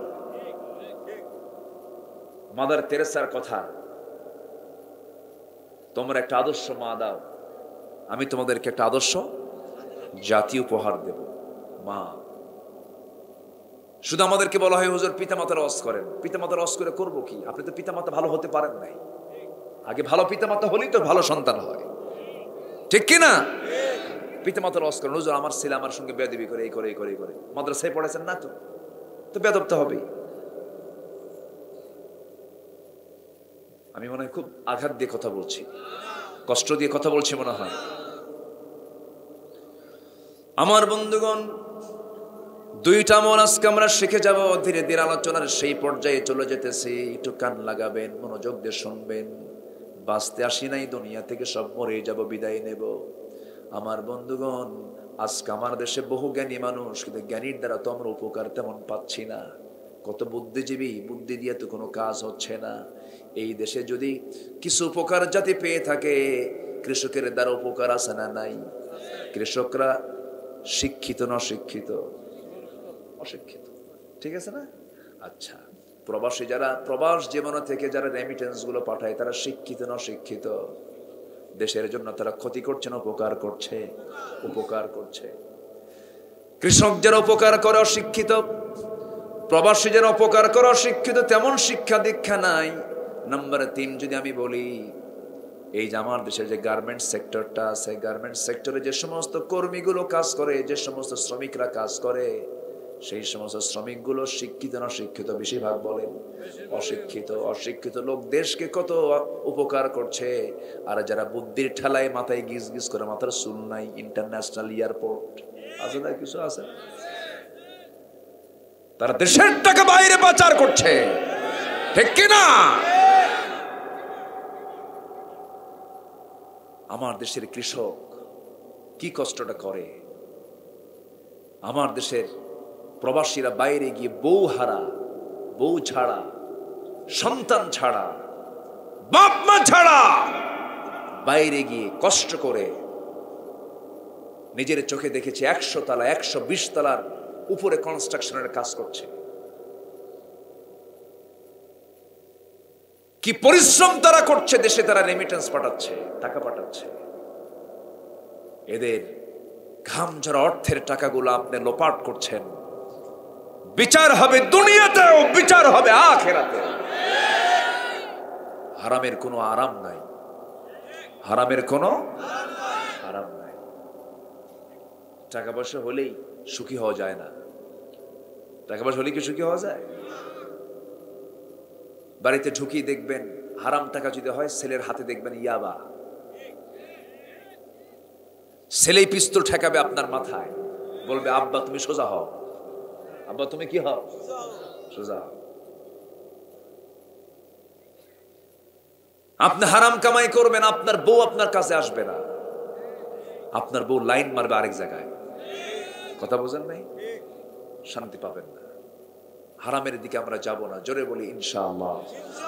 আচ্ছা, গ্রামের লোক বেশি খায় না শহরের লোক বেশি খায়? কত গ্রামের মানুষ, আচ্ছা গ্রামের মানুষ কি প্লেট নিয়ে বসে না, বোল নিয়ে বসে, ডিশ নিয়ে বসে? বলেন তো কি নিয়ে বসে? ওই যে বড় ওটাকে কি বলে, বল, বাটি, যেটা যেটা বেশি ভাত যেটাতে ই হয়, এটা কি বলে এলাকায়? বল। তো বলেন তো গ্রামের মানুষ কি প্লেট নিয়ে বসে? ও নিয়ে পোষায়? এখন তো প্লেট তো ফাঁকি প্লেট, কোনো ডিপনেসও নাই, মানে একটা প্লেট মানে সমান প্লেট, মানে কম খাও, ঠিক আছে না? আচ্ছা, তাহলে গ্রামের মানুষের কাছে এই প্লেট প্লেট দিয়ে পোষাবে না, ওরা একদম বোল নিয়ে বসে। আর শহরের মানুষ, আল্লাহ কয় তোদের টাকা দিছি কিন্তু খাইতে দেব না, ঠিক আছে না? কেমন খায়? 2 গ্রাম 3 গ্রাম, গুনে গুনে 20 গ্রাম পর্যন্ত খাওয়া যায়, বেশি খাইলেই ইনসুলিন বে। কি কথা বুঝতেছেন আপনারা? এই সমস্যা, ওই সমস্যা, এই প্রেসার, ওই প্রেসার। আর গ্রামের মানুষ ডাঁটসে খায়, ডাঁটসে ঘুমায়, এমন ঘুম মারে ট্রাকের ইঞ্জিন ফেল, নাকের ডাক কি তার, নাকে তেল দিয়া ঘুমায়, কোনো টেনশনই নেই। ওইদিকে শহরের যিনি শিল্পপতি শুধু খোঁজ নেয় অমুক ট্রাক কি আসছে কেনা, ট্রাক তো বাস্ট, ওইদিকে ওর হার্টও ব্রাস্ট, শেষ। শান্তি দেওয়ার মালিককে আসতে বলবেন না কে? যে ইমানদার, তার মতো শান্তিপ্রিয় মানুষ পৃথিবীতে কেউ থাকতে পারে না। ইমানদারের জীবনে কোনো হতাশা নাই, ইমানদার মরার জন্য রেডি থাকে। আর যে বেঈমান সে বাঁচার জন্য চেষ্টা করে, আর ইমানদার মরার জন্য চেষ্টা করে। আল্লাহু আকবার বলে, কারণ না মরলে আমি কাকে দেখতে পাচ্ছি না, আল্লাহর সঙ্গে আমার দিদার হচ্ছে না। আল্লাহু আকবার। আবার মরার চেষ্টা করে আবার ভুল ব্যাখ্যা যেন বুঝেন না। আবার এখন তো ইউটিউব অনলাইনের যুগ, হুজুর আবার আত্মহত্যা করতে কয় কেন? মরার চেষ্টা মানে বলতেছে কি যে ইমানদারের মরা নিয়ে কোনো টেনশন নাই। মরা কিন্তু সহজ না, মরতে চাইলে কি মরা যায়? একজন সাহাবী ছিলেন খালিদ বিন ওয়ালিদ রাদিয়াল্লাহু তাআলা, যে যুদ্ধে যেতেন সেই যুদ্ধে বিজয় আসতো। 250 যুদ্ধ করেছেন। কত যুদ্ধ বলেন? 250। একবার শুধু যুদ্ধ করেছেন নবীর বিরুদ্ধে। কয়বার? একবার, তাই না? সেই যুদ্ধ নবীর বিরুদ্ধে অংশগ্রহণ করেছেন, সে যুদ্ধ বিজয় হয়েছে, তাই না? খালিদ বিন ওয়ালিদ, এই খালিদ বিন ওয়ালিদ 250 যুদ্ধে অংশগ্রহণ করলেন। বেশি যুদ্ধে অংশগ্রহণ করার পরেও কোন যুদ্ধে তার এক চুল পরিমাণ আঘাত তাকে কেউ দিতে পারে নাই, চুল পরিমাণ রক্ত তার দেহ থেকে ঝরে নাই। সেই খালিদ বিন ওয়ালিদ যখন বিছানায়, যখন শয্যাশয়ী হয়ে যখন দুনিয়া থেকে বিদায় নিতেছেন, আফসোস করছেন, আহারে আমার চোখের সামনে কত আমার বন্ধুরা যুদ্ধে অংশগ্রহণ করে শাহাদাতের মতো নাজরানা পেশ করে দুনিয়া থেকে বিদায় নিল, শহীদের মর্যাদা পেল। আহারে আজকে আমি সাধারণ মানুষের মতো বিছানায় সাধারণ মানুষের মতো মারা যাচ্ছে, আমার শাহাদাত কপালে জুটলো না। আফসোস করতেছেন, আফসোস করতেছেন। এমন সময় সাইয়েদনা ওমর ফারুক বলছেন, খালিদ বিন ওয়ালিদ এমন চিন্তা করো কেন, তুমি কি হাদিসটা পড়ো নাই? ওয়া ইম্মা তাআলা ফিরাশিহি, যদি কারো মৃত্যু যদি বিছানায় হয়ে থাকে, যদি শাহাদাতের তামান্না থাকে, আল্লাহ তাকে শহীদের দরজা মর্যাদা তাকে দিয়ে দেন। জোরে বলুন সুবহানাল্লাহ। আমার বন্ধুগণ, এই জন্য আল্লাহর কাছে চাইতে হবে, আল্লাহর কাছে বলতে হবে। আল্লাহর কাছে বলতে গেলে, চাইতে গেলে শুধু দোয়া করলে হবে না। আল্লাহর কাছে চাওয়ার সবচেয়ে বড় মাধ্যম হলো 5 ওয়াক্ত নামাজ। কয় ওয়াক্ত নামাজ বলেন? 5 ওয়াক্ত নামাজ। সবাই আমরা পড়ি তো নাকি? আমরা সবাই পড়বো। জোরে বলি ইনশাআল্লাহ, আরো জোরে বলি ইনশাআল্লাহ। 1 ওয়াক্ত নামাজ ছেড়ে দেওয়া যাবে? আসতে বলবেন না, যাবে? যাবে না। নামাজ ছেড়ে দেবে যে শয়তান তার ইমানটা সো মেরে নিয়ে চলে যাবে। বিভিন্ন দিকে তাকে ধ্বংসের দিকে নিয়ে চলে যাবে। কারণ নামাজের ফলাফল হলো ইন্নাস সালাতা তানহা আনিল ফাহশাই ওয়াল মুনকার ওয়ালাযিকরুল্লাহি আকবার। জোরে বলুন আল্লাহু আকবার। নামাজের ফলাফল হলো সমস্ত ফাহিশা কাজ থেকে, মুনকার কাজ থেকে বান্দাকে হেফাজত করে। এমন সুন্দর নামাজ আমরা পড়বো যেমন করে সাহাবা কেরাম নামাজ পড়েছেন। নামাজের মধ্যে মজা পাওয়ার দরকার আছে না নাই? দেখবেন কিছু কিছু মুসল্লি ইমাম সাহেবকে খালি মানে গলা ঝাড়ে, এটাকে কি বলে এলাকায়? হ্যাঁ, খালি কাশি, মানে কাশি শোনায়, হুজুর তাড়াতাড়ি শেষ করেন, এরকম কিছু। হ্যাঁ আছে, এরকম আছে না? শুধু কাশি মারে আর কয় হুজুর আমার কখন শেষ হয়েছে, আপনি সালাম ফেরেন। বুঝতে হবে তার ইমানের সমস্যা আছে, তার মধ্যে কিছু গাফলতি আছে। কিছু কিছু মুসল্লি আছে নামাজ আসতে পড়লে পরে তার কাছে বিরক্ত লাগে। মাহফিলে কিছু শ্রোতাও আসে, মনে মনে চিন্তা করে কখন দোয়া হবে, কখন দোয়া হবে। আছে কি এরকম? আছে না নাই? না বলি মারে দৌড়, ভাবতে হবে শয়তানের কিছু ওয়াসওয়াসা মনে হয় আছে না নাই? আসতে বলবেন না, আছে না নাই? শয়তান তো নবীনগর আসে না নাকি? আসে না নবীনগর? আসে না কি? নবীনগর কি শয়তান আসে না? মাহফিলে কি শয়তান থাকতে পারে না? থাকতেই পারে। ওয়াসওয়াসা মানুষ আছে যেখানে শয়তানের ওয়াসওয়াসা আছে সেখানে। আমার বাপ আদমকে জান্নাতে গিয়ে ধরছিল। কোথায় গিয়ে? কোথায়? জান্নাতে। যদি শয়তান যদি আমার বাপ কি ফাযাল্লাহুমা শাইতান ফাওয়াসওয়াসা লাহুমা, জান্নাতের মধ্যে গিয়ে যদি ওয়াসওয়াসা দিতে পারে, নবীনগর আসতে তো শয়তানের খুব কষ্ট হয়। হ্যাঁ, কষ্ট হয়। একটু বসেন। এই নড়াচড়া করে কে? আব্বু বসো, বসো বসো, কেউ উঠবেন না। আমি খুবই আনন্দিত আমি আপনাদের এই সুন্দর বরকতি জায়গা আসতে পেরেছি, বলি আলহামদুলিল্লাহ। কিন্তু রাস্তাঘাটের যে অবস্থা,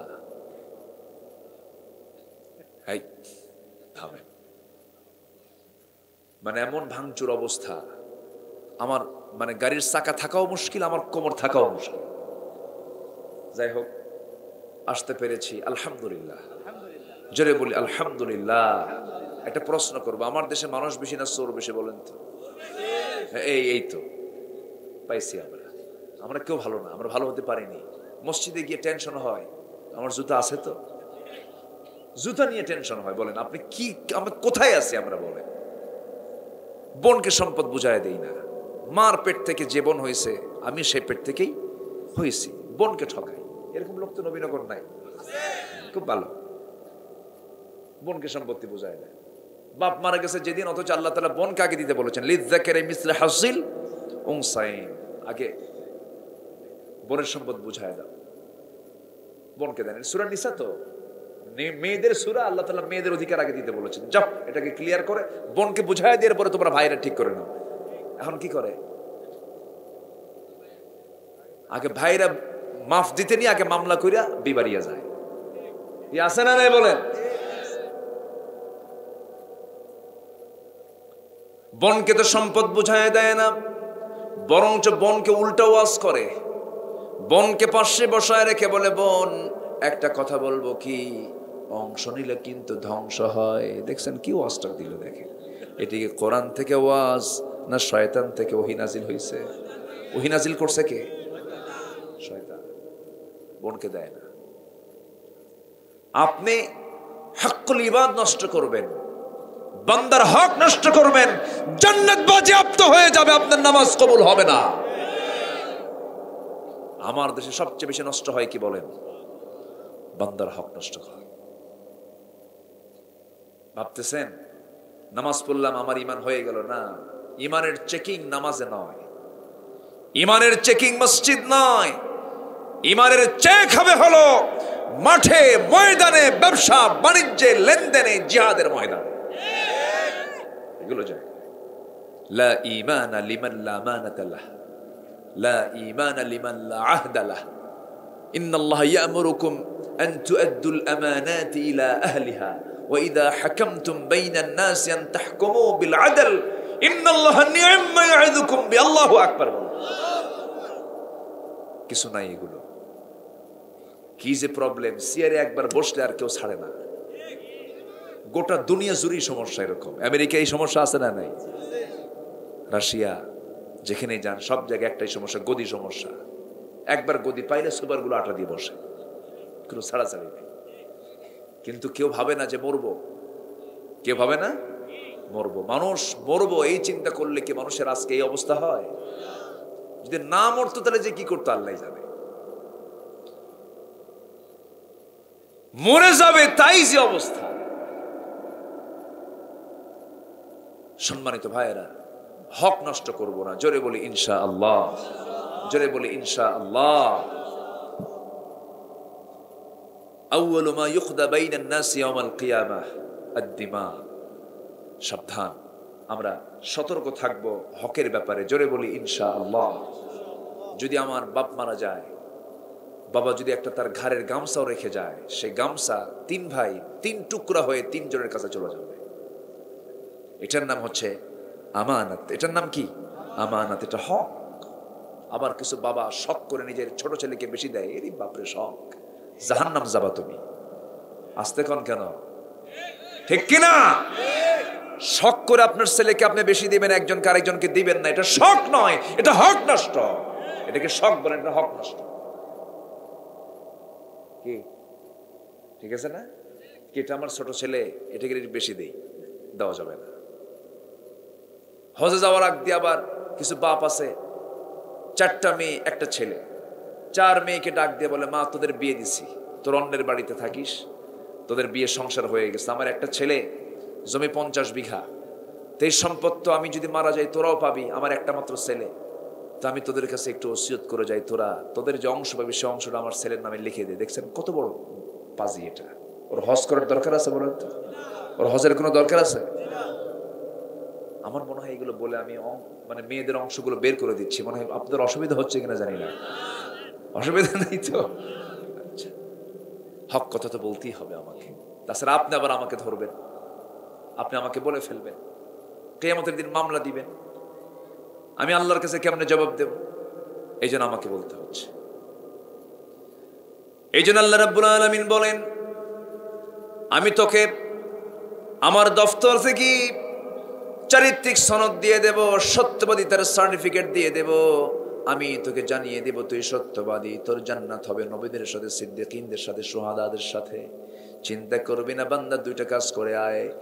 ইন্নামাল মুমিনুনা আল্লাযীনা আমানু বিল্লাহি ওয়া রাসূলিহি। আল্লাহ রাব্বুল আলামিন সুন্দর করে বলছেন, প্রকৃত মুমিন তো তারাই যারা ঈমান আনবে 1 নাম্বার আল্লাহর উপরে, নাম্বার 2 হলো নবীর উপরে, সুম্মা লাম ইয়ারতাবু, যারা সন্দেহ করবে না। আল্লাহকে আমরা বিশ্বাস করে নিয়েছি, দেখে না না দেখে। আসতে বলবেন না, দেখে না না দেখে। কিন্তু আমার দেশের কিছু ভণ্ড দরবার আছে যারা বলে আমার পীর কেবলা আল্লাহরে দেখে সকাল সন্ধ্যা। আছে কিন্তু, আছে না? আছে। আমি ওর ভুল বুঝবেন না যে আমি পীর বিরোধী মানুষ। আমি পীরকে মহব্বত করি, কিন্তু কোন পীর? বেনামাজি? ব্রাহ্মণবাড়ি একটা এলাকার নামে আছে 3 লাখ পীর। ওখানে কি 3 লাখ পীর আসলে আছে? আচ্ছা, এলাকার নাম কি? 3 লাখ পীর।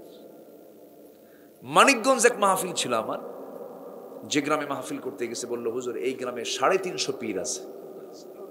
তো বললাম 350 পীর যদি এক গ্রামে থাকে তাহলে আমার দাওয়াত দিচ্ছেন। হুজুর একটা নামাজ পড়ে না, একটা কি করে না। বলেন কি মুসিবত না এগুলো? আমি যদি বলি এই মুহূর্তে আমার দেশে মুরিদ বেশি না পীর বেশি? পীরই বেশি। আচ্ছা, মসজিদ বেশি না মুসল্লি বেশি? বলেন বলেন। মসজিদই বেশি। তাহলে কি কি থাকা দরকার বেশি বলেন তো? মুসল্লি। মুসল্লি বেশি হবে, মসজিদ কম হবে। আর এখন মসজিদ বেশি, মুসল্লি নাই। তো মুসল্লি কোথায়? আসল মুসল্লি হলো ফজরের মুসল্লি।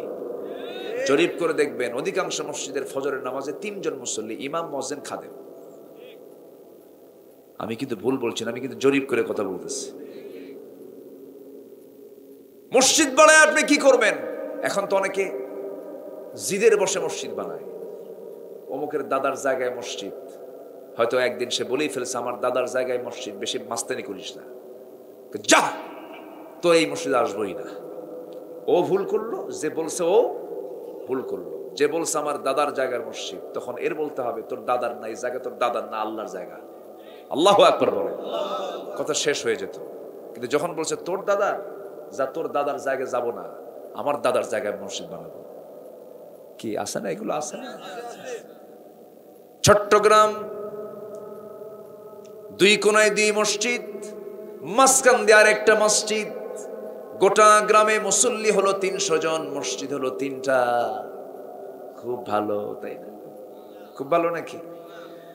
অথচ আমার নবীর সামনে এক সাহাবী বললেন, ইয়া রাসূলুল্লাহ, আমার মসজিদ আমার বাড়ি থেকে অনেক দূরে হয়, আমার কিছু জায়গা আছে, মসজিদ বানাতে চাই কাছাকাছি, আপনি অনুমতি দিলে মসজিদ বানায় নেব। রাসূল বললেন, না রে না, তুই বড় ভাগ্যবান, দূর থেকে আসবি মসজিদে হেঁটে হেঁটে, যত কদম ফেলবি তোর জন্য সওয়াবের পরিমাণ তত বেশি হয়ে যাবে, মসজিদ বানানোর দরকার নাই।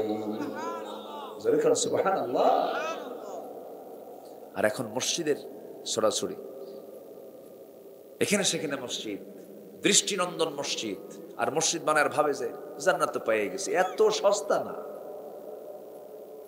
আমার নবীজির মসজিদ ছিল পাকা না কাঁচা? বলেন, পাকা না কাঁচা? এসি ছিল, জানালা ছিল, উপরে শক্ত ছাউনি ছিল, কোন ছাদও ছিল না, খেজুর পাতার বানানো বেড়া। যে ফ্লোরে নামাজ পড়েছেন এটা বালু, কপালে ধুলা লেগে থাকতো। আজান দিয়েছেন বেলাল, নামাজ পড়িয়েছেন মুহাম্মদ সাল্লাল্লাহু আলাইহি ওয়াসাল্লাম। সাইয়েদনা বেলাল আজান দিয়েছেন, কালো মানুষ, দেখতে সুন্দর না, কালো কুসকুসে বেলাল, বাবাও গোলাম, ছেলেও গোলাম, আজান দিলেন। কি আজানটা দিলেন তিনি, খালি মুখে আরশ আজিম গিয়ে পৌঁছে গেছে তার আওয়াজ। জোরে কান সুবহানাল্লাহ। ঈমান ছিল কি? পাকা। ঈমান ছিল পাকা, মসজিদ ছিল কাঁচা। আর এখন মসজিদগুলো পাকা, ঈমানগুলো কাঁচা। শুধু এতটুকু ডিফারেন্স হয়েছে, মানে উল্টে গেছে। কি হয়েছে? উল্টে গেছে। আমার বন্ধুগণ, আমার নবীজি এতিমের কাছ থেকে জায়গা কিনলেন, জায়গা কিনে মসজিদ বানালেন। সেই মসজিদে নববীতে সীমিত সংখ্যক সাহাবা একরাম নামাজের জায়গা পেতেন। আজকে সেই মসজিদ বড় হয়ে এত বড় মসজিদ হয়ে গেছে, 20 থেকে 25 লক্ষ মুসলমান একসঙ্গে জামাতে নামাজ পড়তে পারে। কিন্তু এই যে 15-20 লক্ষ মুসলমান সেখানে গিয়ে নামাজ পড়ে, আমার নবীজির ইমামতিতে যে মসজিদে নামাজটা হয়েছে সেই প্রাণ সেই নামাজে আছে নাকি বলেন? নাই। আমার নবীর সেই কাঁচা মসজিদ থেকে যে আযানটা আসতো, যে নামাজটা হতো, সেই প্রাণ তো আজকের নামাজের মধ্যে পাওয়া যাবে না ভাই, কারণ তাদের ঈমানটা ছিল পাকা। আল্লাহ তাআলা বলছেন, শোনো, 1 নম্বর গুণ তোমরা ঈমানটা অর্জন করবে মজবুত ভাবে, আল্লাহকে মানবে তোমরা, আল্লাহর প্রতি বিশ্বাস করবে তোমরা। আল্লাহকে না দেখে বিশ্বাস করতে হবে। এই দুনিয়াতে যারা বলে, যারা যে সমস্ত দরবারে বলে আমরা আল্লাহকে দেখেছি, ভুল কথা। কারণ একজন পয়গম্বর পর্যন্ত আল্লাহকে দেখতে পান নাই, দেখতে গিয়ে সেন্সলেস হয়ে পড়েছেন। সেই পয়গম্বরটার নাম কি বলেন? আস্তে, সেই পয়গম্বরের নাম কি বলেন? আল্লাহকে দেখতে গিয়েও দেখতে পান নাই, ক্লান্ত হয়ে পড়েছেন, সেন্সলেস হয়ে পড়েছেন। আমরা আল্লাহকে দেখবো কেমনে? আমরা চক্ষু দিয়ে আল্লাহর সৃষ্টি তো দেখতে পাই না। সূর্যের দিকে 1 ঘন্টা চায় থাকেন, দেখি সম্ভব? এই চোখ পারবে না সূর্যকে দেখতে। এই চোখ দেখা নাই। তিনি একদিন আবেগ আপ্লুত হয়ে দোয়া করতে করতে বলছেন, আল্লাহ তুমি আমাকে জান্নাত দিবা না জাহান্নাম দিবা জানি না, তবে জান্নাত যদি তুমি আমাকে দাও, কিন্তু সেই জান্নাতে যদি তোমার সাক্ষাৎ না পাই, সেই জান্নাত আমার জন্য জাহান্নাম হয়ে যাবে। আর আমি যদি, তুমি যদি আমাকে জাহান্নাম দাও, কিন্তু সেই জাহান্নামে আল্লাহ তুমি যদি আমার সঙ্গে একটু সাক্ষাৎ করতে আসো বা একটু মাঝে মাঝে সাক্ষাৎ করো, ওই জাহান্নামটা আমার জন্য জান্নাত হয়ে যাবে। আল্লাহু আকবার। কি মুহাব্বত, কি ভালোবাসা আল্লাহর সঙ্গে তারা দেখিয়েছে। আমার বন্ধুগণ, ঈমান তো এনেছি আমরা, ঈমানটাকে টিকে রাখবো, ঈমানটাকে নষ্ট করা যাবে না। আখির জামানে এমন একটা সময় আসবে, ইউসবিহু মুমিনান ওয়া ইউমসি কাফিরান। সকালবেলা ঈমান থাকবে, বিকেলবেলা ঈমান থাকবে না। সকালবেলা সে মুমিন থাকবে, বিকেলবেলা সে কাফের হয়ে যাবে। এই জন্য আমার বন্ধুগণ, ঈমানটাকে টিকে রাখতে হবে। ঈমান ছিনতাইকারী কিছু ব্যক্তিও সমাজে আছে না নাই বলেন? যেরকম টাকা ছিনতাই করে, জিনিস ছিনতাই করে, ঈমান ছিনতাইকারী কিছু ভণ্ড বদমাইশ সমাজে কিছু আছে না নাই? আছে না? ওদের সংস্পর্শ থেকে দূরে থাকতে হবে। কিছু কিছু মাজার আছে, মাজারে গিয়ে সেজদা দেয়, এগুলো তো নাই মনে হয়, আছে নাকি? এরা বলে তাজিমি সেজদা নাকি জায়েজ। কোন সেজদা বান্দা বান্দাকে দিতে পারে? এই মস্তক কার জন্য? আসতে বলবেন না, কার জন্য? আমার নবী কারো থেকে সেজদা নিয়েছেন এমন কোন হাদিস আছে নাকি? আমার নবীজি নিজের কাজ নিজে করতেন, নিজের জুতা নিজে হাতে নিতেন, নিজের কাপড় নিজে সেলাই দিতেন, নিজের ঘর নিজে ঝাড় দিতেন। আম্মা জান আয়েশা বলেন, আমি যখন তরকারি কুটতে নিতাম, রাসূল নিজে বটি হাতে নিয়ে রাসূল নিজে তরকারি কুটে আমাকে সাহায্য করেছেন। এবং তার খাদেম, বিখ্যাত খাদেম আনাস বিন মালিক রাদিয়াল্লাহু তাআলা আনহু 10 বছর নবীর পাশে ছিলেন। 10 বছর বয়সে তিনি নিযুক্ত হন, 20 বছর পর্যন্ত তিনি ছিলেন। 20 বছর বয়সে রাসূল ইন্তেকাল করলেন। এই 10 বছর আনাস বিন মালিক বলেন, আল্লাহর কসম করে বলি, নবীজির আমি খাদেম ছিলাম, কিন্তু রাসূল আমাকে কোনোদিন একটা গ্লাস আনতে বলেননি। জোরে বলুন সুবহানাল্লাহ। রাসূল খেদমত নিতেন না, খেদমত করতেন। আল্লাহু আকবার বলেন। তিনি কি করতেন? খেদমত করতেন। কিন্তু আজকের দরবার কিছু দেখা যায়, সেজদা না দিলে মন খারাপ করে, পায়ে গিয়ে বাবা বলে সম্বোধন করে, বাবা আমারে বাঁচাও। বাবা বাঁচাবেন না, আল্লাহ বাঁচাবেন। আসতে বলবেন না, কে বাঁচাবেন? আল্লাহ বাঁচাবেন। আমার বন্ধুগণ, পৃথিবীর কোন মানুষ মানুষকে রক্ষা করতে পারবে না আল্লাহ ছাড়া। আল্লাহ বলছেন, বান্দা, গোটা পৃথিবীর মানুষ যদি এক জায়গায় হয়ে যায়, সমস্ত মানুষ যদি ইজতিমাআত একত্রিত হয়ে যায়, আইয়ান ফাউক, তোর উপকার করার জন্য, লা ইয়ানফাউ, কখনো উপকার করতে পারবে না। আমার যদি ক্ষতি করা হয়ে থাকে, আমি যদি কারো ক্ষতি করি, কেউ তোর উপকার করতে পারবে না।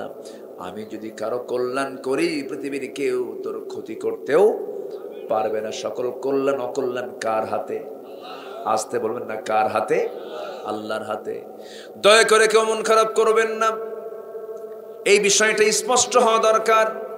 কোনো মাজারে সেজদা দেওয়া যাবে না, কোনো ব্যক্তিকে সেজদা দেওয়া যাবে না। সেজদা যদি দিতে হয়, একমাত্র সেজদা দিয়ে দেব আমরা ফরজ মনে করে। কাকে? আসতে বলবেন না, কাকে? আমার নবীজি একদিন, ছোট্ট একটা ঘটনা মনে পড়ে গেল আমার, এটার মুখোমুখি একদিন হয়েছিলেন। আমার নবীজি তায়েফের ময়দানে গিয়ে কালিমার দাওয়াত দেওয়া শুরু করেছিলেন। তায়েফের ময়দানে কালিমার দাওয়াত দিতে গিয়ে রাসূল ফুল পেয়েছেন। ফুল পেয়েছেন না পাথর পেয়েছেন? কি পেয়েছেন বলেন? পাথর পেয়েছেন। মক্কার মাটিতে দাওয়াতি কাজ বন্ধ হয়ে গেল। আবু জাহেল রাসূলকে ঘর থেকে বের হতে দেয় না। সাহাবায়ে কেরামকে নিয়ে ধরে ধরে মারে। সুমাইয়ার মতো মহিলাকে ধরে নিয়া বর্ষার আঘাতে তার বুকটা ছেদ করে দিল। স্বামীকে ধরা হলো, স্বামীকেও দুনিয়া থেকে বিদায় করা হলো। দুইটা পা দুইটা ঘোড়ার পায়ের সঙ্গে চালায় দিয়া বিপরীত দিকে মুরগির রানের মতো 2 টুকরা করে শহীদ করে দেওয়া হলো।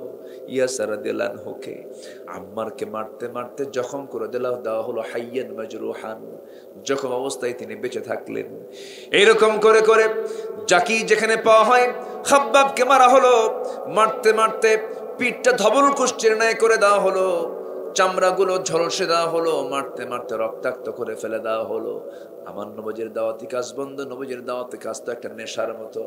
নবীজি পারলেন না, সেই জায়গা থেকে বুক ভরা আশা নিয়ে ভাবলেন, এই তায়েফে আমার বাল্য স্মৃতির অঞ্চল, আমি তায়েফবাসীকে কালিমার দাওয়াত দেব। এই তায়েফ দিয়েই তো আমি বনু সাদিগি হালিমাতুস সাদিয়ার ঘরে আমি অবস্থান করেছিলাম। সেই তায়েফটা তার বড় প্রিয় জায়গা মনে করে তিনি বুক ভরা আশা নিয়ে যখন তায়েফবাসী গিয়ে বললেন কুলু লা ইলাহা ইল্লাল্লাহ, তোমরা কালিমা তাইয়্যিবা বলো, তোমরা লা ইলাহা ইল্লাল্লাহ বলো। তায়েফের সেই দুষ্ট দুষ্ট লোকেরা রাসূলকে চিনতে না পেরে রাসূলকে পাগল আখ্যা দিয়া, হাতের মধ্যে চোকা চোকা পাথর দিয়া রাসূলকে মারতে মারতে রক্তাক্ত করে ফেলা হলো। মাথা রক্তগুলো গড়ে গড়ে, দাড়িগুলো ভিজে, জুব্বাগুলো লাল হয়ে পায়ের তলায় গিয়া জুতার তলার সঙ্গে পায়ের তলার জমাট বেঁধে গেল। নবীজি মুখ থুবড়ে পড়ে গেলেন। নবীজির পাশে কেউ নাই, নবীজি সেন্সলেস হয়ে পড়ে আছেন। এমন সময় তারা ভেবেছে বুঝি মুহাম্মদ বিন আব্দুল্লাহ মারা গেছে। এমন সময় নবীজির পাশে কেউ নাই। আল্লাহ তাআলা তার সেন্সটা ফিরিয়ে দিলেন। তিনি সেই সেন্সলেস অবস্থা থেকে যখন সেন্স ফিরে পেলেন, চতুর্দিকে তাকায় দেখেন কেউ নাই। জিবরিল আমিন এসে বলছেন, ইয়া রাসূলুল্লাহি, আপনার এই দৃশ্য দেখে ফেরেশতাগুলো অস্থির হয়ে গেছে। আমি চলে আসছি, আল্লাহ আমাকে পাঠিয়ে দিয়েছেন, আজকে আপনি যা বলবেন তাই হয়ে যাবে। সঙ্গে সঙ্গে রাসূল বলছেন, ভাই জিবরাইল কি করতে চাচ্ছেন বলেন, আপনি শুধু অর্ডার দিবেন, দুই পাহাড় দুই দিক থেকে চাপা দেব, তায়েফটাকে শেষ করে দেব। রাসূল বলছেন, না রে জিবরাইল, আমি নূহের মতো দোয়া করব না, আমি মুসার মতো দোয়া করব না। এই সমস্ত লোকগুলো না বুঝে না জেনে আমাকে মেরেছে রে জিবরাইল, আমি এদেরকে বিনা শর্তে মাফ করে দিলাম। নবীর ভিতরে ছিল প্রতিশোধ না ক্ষমা, প্রতিশোধ না ক্ষমা। উম্মতে মুহাম্মাদি হবে প্রতিশোধের দলের না, ক্ষমার দলের। আমরা ক্ষমা করব, ক্ষমার মধ্যে মজা আছে না নাই বলেন? প্রতিশোধ নেবেন, ক্ষণিক মজা পাবেন, আর ক্ষমা করবেন মরার আগ পর্যন্ত আপনি মজা পাবেন, তৃপ্তি পাবেন। আমি তাকে ক্ষমা করে দিয়েছি এবং বুক উঁচু করে বলতে পারবেন, আল্লাহ আমি তাকে মাফ করে দিয়েছি, তুমি আল্লাহ আমাকে মাফ করে দাও। আমার বন্ধুগণ, ক্ষমা হলো গুণের কাজ, প্রতিশোধ হলো বদগুণের কাজ। আমার ভাইয়েরা, আমার নবীজি যখন ক্ষমা করে সেই জায়গা থেকে যখন রওনা দিয়েছেন, নবীজির পেটে 3 দিন 3 রাত খাবার যায় নাই। 3 দিন 3 রাত পেটে খাবার যায় নাই। আমার নবীজি দুটা জায়গায় নবীজি খাবার পান না, একটা লং টাইম খাবার পান, এটা হচ্ছে তায়েফের ময়দানে, আর একটা হলো খন্দকের পরীক্ষা খনন করার সময়। খন্দকের পরীক্ষা খনন করার সময় নবীজি নিজের হাতে সবার আগে কোদালটা হাতের মধ্যে নিয়ে বললেন, সাহাবীরা শত্রুর আক্রমণ করবে, চলো আমরা পরীক্ষা খনন করি। 3 মাইল লম্বা সেই পরীক্ষা খনন করতেন। আমার নবীজি সবার আগে কোদালটা হাতে নিলেন। সেই কোদালটা হাতে নিয়ে যখন তিনি পরীক্ষা খনন করছিলেন, আমার নবীর মাথার চুল থেকে পা পর্যন্ত সব ধুলাই মলিন হয়ে যাচ্ছে। কোদাল মারতে মারতে পেটে কোনো খাবার নাই। 4টা দিন 4টা রাত চলে গেছে, পেটে পাথর পর্যন্ত বেঁধেছেন। আমার নবীজি কোদাল মারতে মারতে ওই যে নবীজির কোমরটা একটু কুঁজো হয়ে গিয়েছিল, মৃত্যুর দিন পর্যন্ত রাসূল কোমর সোজা করে দাঁড়াতে পারেন নাই। খন্দকে কোমর হারালেন, উহুদে দাঁত হারালেন, তায়েফে রক্ত ঝরালেন। আমার বন্ধুগণ, কেন কেন কেন এমন রক্ত ঝরাতে হলো? কেন দাঁত ভাঙতে হলো? কেন কোমর হারাতে হলো? কেন দেশ ছাড়তে হলো? একটাই কারণ, একটাই কারণ, এই দুনিয়াতে কারো আইন নয়, কার আইন প্রতিষ্ঠা করার জন্য।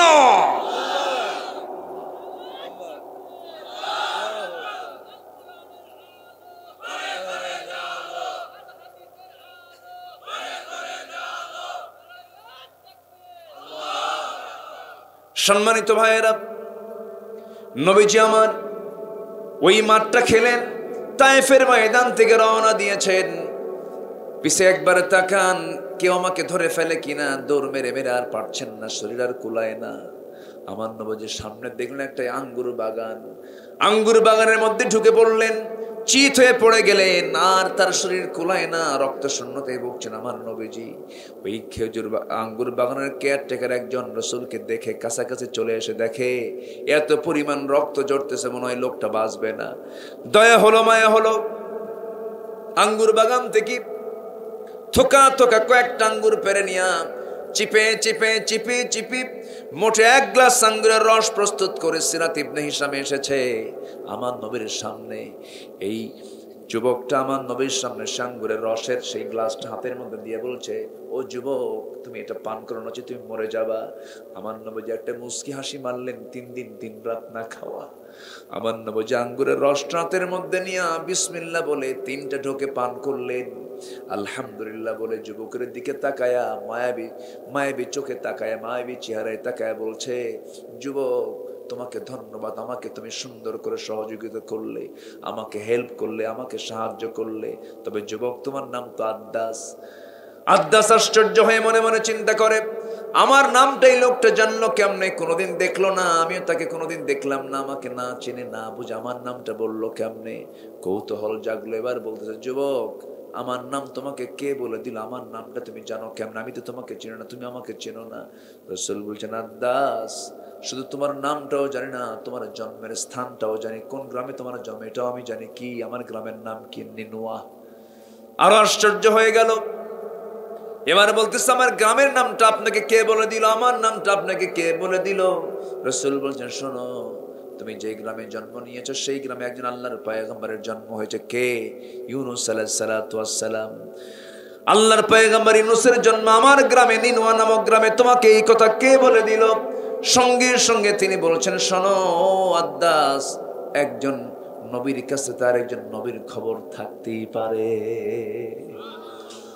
মুজিজা প্রকাশ পেয়ে গেল। আদ্দাসের বুঝতে দেরি হলো না, মূল পয়েন্টে আসি।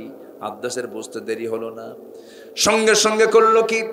2টা হাত আমার নবীর পায়ের দিকে নিয়ে খ্রিস্টানি কায়দায় রাসূলকে সিজদা দিয়ে ধন্য করবে এমন চিন্তা যখন মাথায় নিয়ে, যখন 2টা পা যখন নবীর পায়ের কাছে নিয়ে চলে গেছে, রাসূল চট করে পা সরায়া দিয়েছেন। 2টা বাহু 2টা হাত শক্ত করে ধরে বুকের সঙ্গে বুক লাগায়া দিয়ে বলছে, আদ্দাস, তুইও বান্দা, আমিও বান্দা। আনা বাশারুম মিসলুকুম ইউহা ইলাইয়া আন্নামা ইলাহুকুম ইলাহুন ওয়াহিদ। আল্লাহু আকবার। তুইও বান্দা, আমিও বান্দা। বান্দা হয়ে বান্দাকে কখনো সিজদা দেওয়া যাবে না। বান্দা, তুই আমার বুকের মধ্যে আয় রে। বুকের সঙ্গে আলিঙ্গন করলেন। আদ্দাসের বুঝতে দেরি হলো না। আদ্দাস বলছে, তুমি যে আল্লাহর পয়গম্বর টের পেয়েছে, আমাকে আর দেরি করায় দিও না, আমাকে পড়িয়ে দাও। আশহাদু আল্লা ইলাহা ইল্লাল্লাহু ওয়াহদাহু লা শারীকা লাহু ওয়া আশহাদু আন্না মুহাম্মাদান আবদুহু ওয়া রাসূলুহু। হেদায়েতের মালিক কে? আসতে বলবেন না কে? সে আদ্দাস কত দূরের মানুষ, কালেমা পড়ে মুসলমান হয়। আবু যার গফারি কত দূরের মানুষ, কালেমা পড়ে মুসলমান হয়। সালমান ফার্সি পারস্যের মানুষ, কালেমা পড়ে মুসলমান হয়। নবীর ঘরের মানুষ আবু তালেবের কপালে ইসলাম জোটে না, নবীর ঘরের বাসিন্দা আবু যার কপালে ইসলাম জোটে না। এই জন্য আমার ভাইয়েরা, হেদায়েত চাইবো আমরা কার কাছে? অনেক আবেগে বলে, হুজুর, আমার জন্ম যদি নবীর যুগে হতো, রসুলকে দেখতে পেতাম। তখন কই, তুই যে রসুলের যুগে জন্ম হওয়ার জন্য আফসোস করিস, তুই যদি আবু জেহেল হইতি। কি কথা বোঝেন ভাই? আমরা উম্মতে মুহাম্মাদি হইছে, আমাদের জন্য বিশাল বড় মর্যাদা। বলেন আলহামদুলিল্লাহ। মর্যাদা ধরে রাখার দরকার আছে না নাই? আসতে বলবেন না, আছে না নাই? 1 নাম্বার হচ্ছে পুঁজি হলো ঈমান। 1 নাম্বার পুঁজি কি বলেন? ঈমান। ঈমানদার কি বেনামাজি হয়? আমার দেশে ঈমানদার মুসল্লি বেশি না ঈমানদার মুসল্লি ছাড়া বেশি? ঈমানদার আবার মুসল্লি ছাড়া। ঈমানদার। আমি দোয়া করে দিই, আসেন দোয়া করবো না? আলোচনা চালাবো? এখনো শুনতে রাজি আছেন? জোরে বলি ইনশাআল্লাহ। আপনি থাকলে আমার কোনো আপত্তি নেই। যে শ্রোতাগুলো বসে আছে তাদের মোশন দেখে মনে হচ্ছে ফজর। বাড়ির কথা মনে নেই মনে হয় কারণ। আলহামদুলিল্লাহ। বাড়ি যাবেন না? বাড়িও যাবেন না? তো থাকেন, আমি যাই।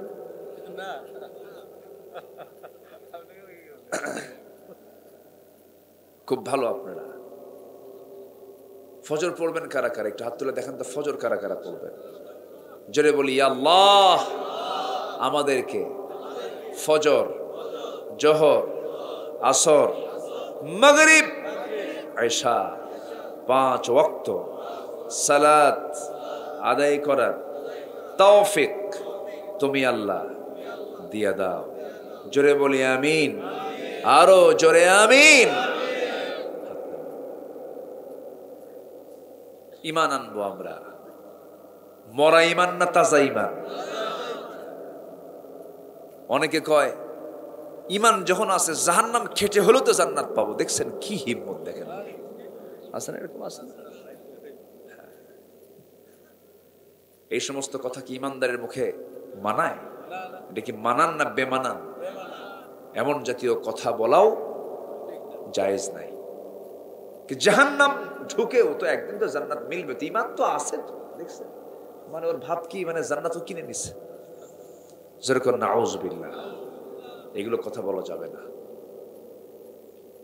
তাহলে আল্লাহর দফতর থেকে আমরা পুরস্কার পেতে চাই, সার্টিফিকেট নিতে চাই, এর এক নাম্বার পুঁজি হলো ইমান। এক নাম্বার পুঁজি কি? ইমান। ইমান আনবো কার উপরে? নাম্বার 2 হচ্ছে মুহাম্মদ সাল্লাল্লাহু আলাইহি ওয়াসাল্লাম। আমার বন্ধুগণ, ইমান আনতে কোনো কৃপণতা দেখানো যাবে না। ইমান আনা মানে নিজের জীবন বিপন্ন করে দেওয়া। যে কোনো মুহূর্তে আমার জীবনটা ঝুঁকির মধ্যে পড়ে যাবে। যেমন করে জাকারিয়া আলাইহিস সালামের পড়েছিল, ইয়াহইয়া আলাইহিস সালামের পড়েছিল। জাকারিয়া আলাইহিস সালামকে করাত দিয়ে চিরে 2 টুকরা করে দুনিয়া থেকে বিদায় করে দিয়েছিল। ইয়াহইয়া আলাইহিস সালামকে জবাই করা হয়েছিল। অসংখ্য পয়গম্বরকে শহীদ করে দেওয়া হয়েছে। সাহাবায়ে কেরামকে দুনিয়া থেকে বিদায় করে দেওয়া হয়েছে। কিন্তু ইমান নামক এই বড় সম্পদ থেকে তারা এক চুল পরিমাণ নড়েন নাই। আবু হানিফার নাম সবাই শুনেছেন তো? কয় নাম্বার ইমাম? কয় নাম্বার বলেন? মৃত্যু হয়েছে বাড়িতে না জেলখানায়? বাড়িতে না জেলখানায়? এমনও বর্তমান দুনিয়াতে বহু আলেম ওলামা আছে যাদের মৃত্যু হচ্ছে জেলখানায়। আছে না নাই? আমার বন্ধুগণ, আকলমন্দ ইশারা বাসাত, সচেতন ব্যক্তির জন্য ইঙ্গিতটাই যথেষ্ট। তবে একটা বিষয় জেনে রাখবেন, হুজিবাতুল জান্নাহ বিল মাকারিহি, হুজিবাতুন নারু বিশ শাহাওয়াত। জান্নাতটা কষ্ট দিয়ে মুড়ানো, জান্নাতটা বহু দুঃখ দিয়ে মুড়ানো, আর জাহান্নামটা দুনিয়ার ভোগ বিলাস দিয়ে মুড়ানো। এই দুনিয়াতে যার যত বেশি কষ্ট হবে, জান্নাত তার জন্য তত সহজ হয়ে যাবে। আমার ভাইয়েরা, আমার বন্ধুগণ, সেই জান্নাতের জন্য আমাকে আপনাকে সবচেয়ে বড় পুঁজি ইমানটাকে মজবুত করব। আমরা ইমানটাকে মজবুত করে রাখবো। আমরা ইমানকে নষ্ট করা যাবে না। সুম্মা লাম ইয়ালবিসু ঈমানাহুম বিযুলমিন, যে ব্যক্তি ঈমান আনার পরে যে ব্যক্তি জুলুমদারিটাকে আচ্ছাদন করবে না, শিরকের দ্বারা আচ্ছাদন করবে না, আল্লাহ বলবেন, বান্দা তোর যত গুনাহ থাক তাকাবো না, আমার কাছে শিরিক মুক্ত হয়ে আসবে। আল্লাহ তু শিরিক বি শাইআন, আমি তার সমস্ত গুনাহগুলোকে আমি আল্লাহ মাফ করে দেব। জোরে বলি সুবহানাল্লাহ। আমার ভাইরা, ঈমান আনা মানে ধৈর্যের পরীক্ষায় পাশ করা। যে ব্যক্তি ঈমানদার হবে সে কি ধৈর্যহীন হবে না ধৈর্যশীল হবে? ধৈর্যশীল হবে। একজন নারীর কথা আমার মনে পড়লো, মারিয়াম বিনতে ইমরান আলাইহিস সালাম, নাম শুনেছেন না? হ্যাঁ, এই নারীটার একটা রহস্য আল্লাহ তাআলা তাকে দিয়ে ঘটিয়েছেন। ইন্না মাসালা ঈসা কামাসালি আদম। আল্লাহ তাআলা ঈসার দৃষ্টান্ত দিতে বলেছেন, ঈসার ব্যাপারটা হলো আদমের মতো। আদমেরও বাপ নাই, ঈসারও বাপ নাই। এটা কে করেছেন? কিন্তু খ্রিস্টানরা কি কয়? এই তো প্যাস লেগে গেছে। তাহলে খ্রিস্টানরা বলে ঈসা হলো কার ছেলে? অকালাতিন নাসারা ঈসা ইবনুল্লাহ। ওরা বলে ঈসা হলো আল্লাহর ছেলে, যেরকম নাউজুবিল্লাহ। আর অকালাতুল ইহুদু উযাইরুন ইবনুল্লাহ, ইহুদিরা বলে ওজাইর হলো আল্লাহর ছেলে, যেরকম নাউজুবিল্লাহ। দুটোর ঈমান আছে? দুটোর ঈমান আছে। আল্লাহকে মেনেও তো ঈমান নাই। কেন? কি করলো? কি করছে বলেন? শিরিক করে ফেলছে, এই জন্য তার ঈমান নাই। আমার দেশের কিছু বদমাইশ আছে, বদমাইশ। এরা বলে ইহুদিরা নাকি শিরিক করে না। কোরআন বলতেছে অকালাতুল ইহুদু উযাইর ইবনুল্লাহ। এই আয়াত কি তাদের চোখে পড়ে না? এগুলো দুষ্ট, পেট্রোল ডলার পেলে যা হয়, এগুলো বদমাইশ। এগুলো আমি আমার মুখটাকে আর নষ্ট করতে চাই না, বেশি কিছু বলি না। আমি কি বলবো? ঘুমন্ত ব্যক্তিকে জাগানো যায়, কিন্তু ঘুমানোর অভিনয় করে ঘুমন্ত ব্যক্তিকে জাগানো যায় না। জাগ্রত ঘুম কি জাগানো যায়? জাগ্রত ঘুমন্ত ব্যক্তিকে জাগানো যায়? জেগে আছে কিন্তু চোখ বন্ধ, ওকে জাগাতে পারবেন না। সম্মানিত ভাইয়েরা, তাহলে ঈমান আমরা টিকে রাখবো। জোরে বলি ইনশাআল্লাহ। ঈমান এনেছি, সুম্মা ইসতাকামু, ইস্তেকামাত থাকবো। মারিয়াম বিনতে ইমরান দেখেন আলাইহিস সালাতু ওয়াস সালাম, আল্লাহ তাআলা তাকে সন্তান দিলেন স্বামী ছাড়া। বলেন তো তার বিরুদ্ধে কি বহু কুৎসা রটাবে না? শুরু হয়ে গেছে। এমন শুরু হলো, ঈমানটাকে টিকে রাখার জন্য কি চেষ্টা করলেন তিনি। ঘর থেকে বের করে দেওয়া হলো, জারজ সন্তান বলে চালানো হলো, অসতী নারী বলে চালানো হলো। এরপরও ঈমান টিকে আছে না নাই? আল্লাহর উপরে তিনি একটা বারের মতো তিনি মন খারাপ করলেন না, মনক্ষুণ্ণ হলেন না। আল্লাহ তাআলা তাকে এমন পরীক্ষার মধ্যে ফেলে দিলেন। আল্লাহ তাআলা চারজন নারীর দৃষ্টান্ত কোরআনে দিয়েছেন। একজন হচ্ছেন ইমরাতা ফিরাউন, এরপরে ইমরাতা নূহ ওয়া ইমরাতা লূত, আর একজন হচ্ছেন মারিয়াম বিনতে ইমরান আলাইহিস সালাতু ওয়াস সালাম, ঈসা ইবনে মারিয়াম, মারিয়ামের ছেলে ঈসা আলাইহিস সালাতু ওয়াস সালাম, ঈসার মা মারিয়াম আলাইহিস সালাতু ওয়াস সালাম। এই চারজন নারীর দৃষ্টান্ত আল্লাহ রাব্বুল আলামিন কেন দিয়েছেন? মারিয়ামকে কেন টেনেছেন? কারণ মারিয়াম আলাইহিস সালাতু ওয়াস সালাম এত ধৈর্যশীলা নারী ছিলেন যে আল্লাহ তাআলা তার প্রতি খুশি হয়ে এই দুনিয়াতে একজন নারীকে দুনিয়াতে বসে জান্নাতের খাবার খাইয়েছেন। তিনি হচ্ছেন মারিয়াম। মারিয়াম মারিয়াম, জোরে করুন সুবহানাল্লাহ। আন্না লাকি হাদা, হে মারিয়াম তুমি এগুলো কোথা থেকে পেয়েছো? ক্বালাত হুয়া মিন ইনদিল্লাহ, খালু এগুলো আল্লাহ তাআলার পক্ষ থেকে আসছে। ক্বালাত হুয়া মিন ইনদিল্লাহ ইন্নাল্লাহা ইয়ারযুকু মান ইয়াশাউ বিগাইরি হিসাব, আল্লাহ যাকে চান বেহিসাবি দিয়ে দেন। বুদ্ধি দিয়ে কিন্তু সম্পদ কামাই হয় না, এটা ভুল কথা, নসিবে লাগে। গ্রামের বহু বুদ্ধিজীবী আছে, এত বুদ্ধি ভাত পায় না, খালি বুদ্ধি দেয় কিন্তু ভাত নাই। আবার দেখবেন কিছু কিছু বোকা শোকা মানুষ কিন্তু অভাব নাই। আলহামদুলিল্লাহ বলবেন না? আমার বন্ধুগণ, মারিয়াম আলাইহিস সালাতু ওয়াস সালামকে আল্লাহ তাআলা কেন টেনে আনলেন? এমন কি সূরার নামও আছে কি সূরা মারিয়াম? কোন নারীর নাম কোরআনে নাই, একটা নারীর নাম কোরআনে খুঁজে পাবেন না। আয়েশার নাম নাই, খাদিজার নাম নাই, আসিয়ার নামটা নাই, অন্য নামে সম্বোধন করা হয়েছে, ইঙ্গিত দিয়ে বোঝানো হয়েছে। কিন্তু মারিয়ামের নামটা আল্লাহ তাআলা কোরআনে কোট করে দিয়েছেন কেন? খুবই দামি নারী ছিলেন মারিয়াম, আর তার নামটা না আসলে পরে ছেলের পরিচয়টা দেওয়া যায় না। ঈসা ইবনু মারিয়াম, ঈসা ইবনু মারিয়াম, এখানে মারিয়ামকে আনতেই হয়, তাছাড়া উপায় ছিল না। আল্লাহ তাআলা এই জন্য মহিলার নামটা একটাই কোরআনে কোট করেছেন। যেরকম সুবহানাল্লাহ। এই মারিয়াম আলাইহিস সালাতু ওয়াস সালাম যখন পরীক্ষার মধ্যে পড়ে গেলেন, ঈমানের পরীক্ষা কাকে বলে দেখেন, সন্তানটা ডেলিভারি হবে, ঘর থেকে তাকে বের করে দেওয়া হলো, বাইতুল মুকাদ্দাস থেকে তাকে বিতাড়িত করে দেওয়া হলো। তিনি চলে গেলেন বাইলহাম উপত্যকার দিকে। সন্তান ডেলিভারির সময় হয়ে গেছে। যখন তিনি একটা শুকনো ডালের নিচে ঘুমন্ত অবস্থায় থাকলেন, আল্লাহ তাআলা ফেরেশতা পাঠায় দিয়া ঘুমন্ত অবস্থায় তার সন্তানটা ডেলিভারি হয়ে গেল। ঘুম থেকে জায়গা পেয়ে দেখেন তার পাশে সদ্য সন্তান ঈসা হাত পা নড়াচড়া করতেছে। মার কলিজা ঠান্ডা হয়ে গেল। সন্তানটাকে বুকের স্তনের দুধ পান করায় দিলেন। শুকনো ডালে হাতটা লাগালেন, দেখেন শুকনো ডালগুলো সবুজ হিসাবে রূপান্তরিত হয়ে গেছে, ফলমূল টসটসে ধরে আছে। ফল খেলেন, বুকে দুধ চলে এসেছে, সন্তানকে দুধ পান করালেন। এবার আল্লাহ তাআলা তাকে বলছেন, মারিয়াম মানুষের মাঝে চলে যাও। কেমন করে যাব? প্রশ্ন করলে জবাব দেবো কেমনে? সন্তানটার পরিচয় কি আমি তো বলতে পারবো না। এবার আল্লাহ তাআলা বললেন, শোনো মারিয়াম, তুমি সেই সময় বলবে ইন্নী নাযারতু লির-রাহমানি সাওমা, আমি রোজাদার। কোরআন এগুলো আছে না নেই বলেন তো? সব ওয়াজ কোরআনে, আমি কিন্তু একটা বানায় বলতেছি না। ক্বালাত ইন্নী নাযারতু লির-রাহমানি সাওমা, আমি রোজাদার, আমি কোনো কথা বলতে পারবো না। তোমার রোজা হলো কথা না বলা। মারিয়ামের রোজা কি ছিল? আর আমরা রোজা রাখি কি? কথাও না বলা, এটাও রোজা। কোন কথা? কোন কথা বলেন? বাজে কথা না বললে, বাজে কথা বললে কি রোজা হয়? আস্তে বাজে কথা বললে রোজা হয়? হ্যাঁ, এখনো কিন্তু না বলি, না কথা বলেই থাকতে হয়, কিন্তু কোন কথা? বাজে কথা। তাহলে কথা না বলাও রোজা, না খেয়ে থাকাও রোজা, না খেয়ে থাকেও রোজা রাখতে হবে, কথা না বলেও রোজা রাখতে হবে। ইন্নী নাযারতু লিররহমানি সাওমা, আমি রোজাদার, আমি কথা বলবো না। সন্তানকে প্রশ্ন করো, সবাই কয় এ তো পুরা পাগল হয়ে গেছে, এই বাচ্চা কেমনে কথা কবে? পৃথিবীতে 3 জন শিশু দোলনায় কথা কইছে, সুবহানাল্লাহ বলেন। কয়জন?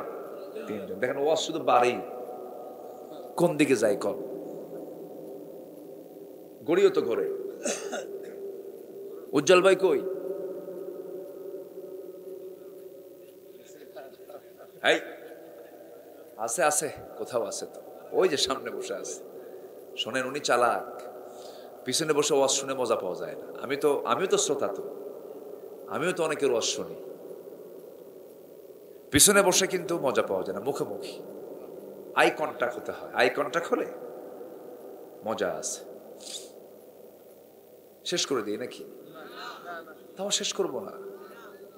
আলহামদুলিল্লাহ, ওয়াজ চলুক, হুজুর মরুক নাকি? হ্যাঁ, আচ্ছা। এইদিকে আমরা আল্লাহর দফতর থেকে আমরা সার্টিফিকেট নেব না ইনশাআল্লাহ? কয়টা কাজ? 2টা কাজ। 1 নাম্বার চলতেছে ঈমান। মারিয়াম ঈমানের পরীক্ষায় ফেল না পাস? ফেল না পাস? শুধু পাস না, ফার্স্ট ক্লাস ফার্স্ট হয়েছে, পুরোপুরি পাস করেছেন। সন্তান কোলে নিয়ে এবার তিনি চললেন মানুষের মাঝে। সবাই বলল এটা কে? আমি বলতে পারবো না, সন্তানকে জিজ্ঞাসা কর। সবাই যখন জিজ্ঞাসা করলো, ও শিশু তোমার পরিচয়টা কি? সঙ্গে সঙ্গে কোরআন বলতেছে, তিনি পরিচয় দিচ্ছেন, ক্বালা ইন্নী আবদুল্লাহি আতানিয়াল কিতাব ওয়া জাআলানি নাবিয়্যা। আমি হলাম আল্লাহর গোলাম, আল্লাহ পাক আমাকে ইনজিল কিতাব দিয়েছেন, আর আমি হলাম একজন নবী, আমার মা একজন নবীর মা। খবরদার, নবীর মার সঙ্গে তোমরা বেয়াদবি করতে পারবা না। সত্য প্রকাশ হয়ে গেল, সকল মিথ্যা পরাজিত হয়ে গেল। সত্য প্রকাশ কে করে দেন? সত্য প্রকাশ কে করে দেন? কে ধর্ষণকারী আর কে জালিম প্রকাশ পাবে, ঠিক কিনা? পাবে, প্রকাশ একদিন পাবে। জোরে বলি ইনশাআল্লাহ। আমার বন্ধুগণ, আমার ভাইরা, ইমানটাকে টিকে রাখবো আমরা। সামান্য দুনিয়ার দলীয় পদ রক্ষা করতে গিয়ে অনেক ইমান বিক্রি করে ফেলে। সামান্য একটা বিড়ির প্যাকেট পাইলে পর ইমানটা বেঁচে ফেলে, এমন ইমানদার আছে না নাই? সে তো বুঝি না ইমানটা কি। নামই তার ইমান আলী। নাম কি? ইমান আলী, কিন্তু ফোন নামাজ পড়ে না। নাম হলো রমজান আলী, দুপুর বেলা ভাত খায় রমজান মাসে। নাম হলো হিম্মত আলী, কি নাম? সাইকেলের চাকা বাসটলের সিট হয়ে পড়ে। নাম হলো আতর আলী, গোটা গায়ে গাজার গন্ধ। আছে না নাই? আছে। নাম দিয়ে কাম হবে না, ইমান থাকতে হবে আমলে। ইমান থাকতে হবে কি? আমলে। এই একটা কাজ। আর নাম্বার 2 হলো, আল্লাহ রাব্বুল আলামিন বলছেন, ওয়াজাহাদু বিআমওয়ালিহিম ওয়া আনফুসিহিম ফি সাবিলিল্লাহ উলাইকা হুমুস সাদিকুন। জোরে বলুন আল্লাহু আকবার। এবং নাম্বার 2 হলো, যারা জিহাদ করবে। কার পথে? আসতে বলবেন না, কার পথে? জিহাদ এখনো আছে না নাই? আবার অনেক মুফতি আমার দেশেও আছে, এখন নাকি জিহাদ নাকি নাই ওদের কাছে, বলে এখন আর জিহাদ নাই। সুযোগ আসুক, বুঝবি তোরা। আসবে না দিন আসবে না।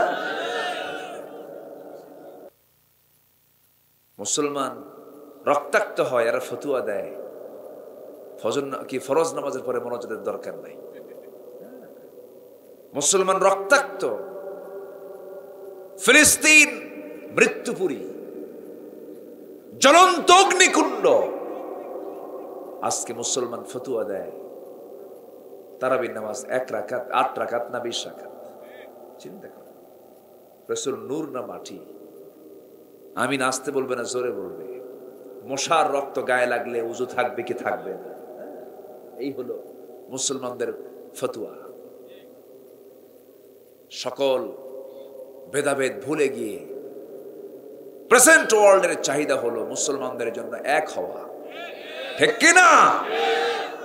প্রতি 4 জন একজন মুসলমান, 180 কোটি মুসলমান, খনিজ সম্পদ, প্রাকৃতিক সম্পদ, সব সম্পদে ভরপুর মুসলিম দেশগুলো, পৃথিবীর সবচেয়ে ধনাঢ্য 10টা ধনীর তালিকার যদি থাকে দেশ, 1 নম্বর হলো মুসলমানদের রাষ্ট্র। এত কিছু থাকার পর মুসলমান মার খাচ্ছে। আমি তেল দিলাম না, সব বন্ধ হয়ে যাবে। তেল কাদের কাছে? মুসলমানদের কাছে। মুসলমান আজকে নাকে তেল দিয়ে ঘুমায়, মুসলমান মরে আরেকজন হাসে। মুসলমান, তুমি মুসলমান ইসলাম আনতে পারোনি। ইন্নামাল মুমিনুনা ইখওয়া ফাসলিহু বাইনা আখওয়াইকুম ওয়াত্তাকুল্লাহ। আল্লাহ দেখেন কোথায় কোন আয়াতের প্রয়োগ করেছেন। মুসলমানরা এক ভাইয়ের মতো, ঠিকঠাক করো, গন্ডগোল করো না, ফাসলিহু ইসলাহ করো, সাবধান, ওয়াত্তাকুল্লাহ, আমারে ভয় করিস, খবরদার ভেজাল করবি না, এক থাকবি। কার কথা? নামাজ পৃথক শিখায় না, এক হওয়া শিখায়। হজ পৃথক শিখায় না, এক হওয়া শিখায়। কিন্তু হুজুরদের মধ্যে সমস্যা এখন আছে না? নাই? আছে না? এক হুজুরকে যদি বলা হয়, ওই হুজুরটা কেমন জানে, কত ছাগল, কেউ কি জানে, ও তো গরু। একজন আরেকজনকে গরু কয়, আরেকজন কি কয়? ছাগল কয়। আর খ্রিস্টান অন্যান্য ধর্মের লোকের এগুলো দেখে হাসে। কি চরিত্র আমাদের! আমি প্রায় বলি, আমার কাছে কেউ দোয়া চাইতে আসলে, যখন হুজুর একটু দোয়া করবেন, তখন আমি উল্টা কি কই জানেন? ভাই, আমাদের কাছে দোয়া চাওয়ার দরকার না, উল্টা আমাদের জন্য দোয়া করুন, আমরা যেন ভালো হই। কথা বোঝেন নাই? হিংসার ছড়াছড়ি, হিংসার ছড়াছড়ি, কেউ কাউকে দেখতে পারে না। কিসের কওমি আলিয়া? সকল ভেদাভেদ দূর করতে হবে, নূর মাটির ব্যবধান দূর করতে হবে। এগুলো নিয়ে ফতুয়া চালাচালি করা যাবে না। দরুদ শরীফ কেউ দাঁড়ায় পড়ুক, বসে পড়ুক, এগুলো নিয়ে ফিতনা করা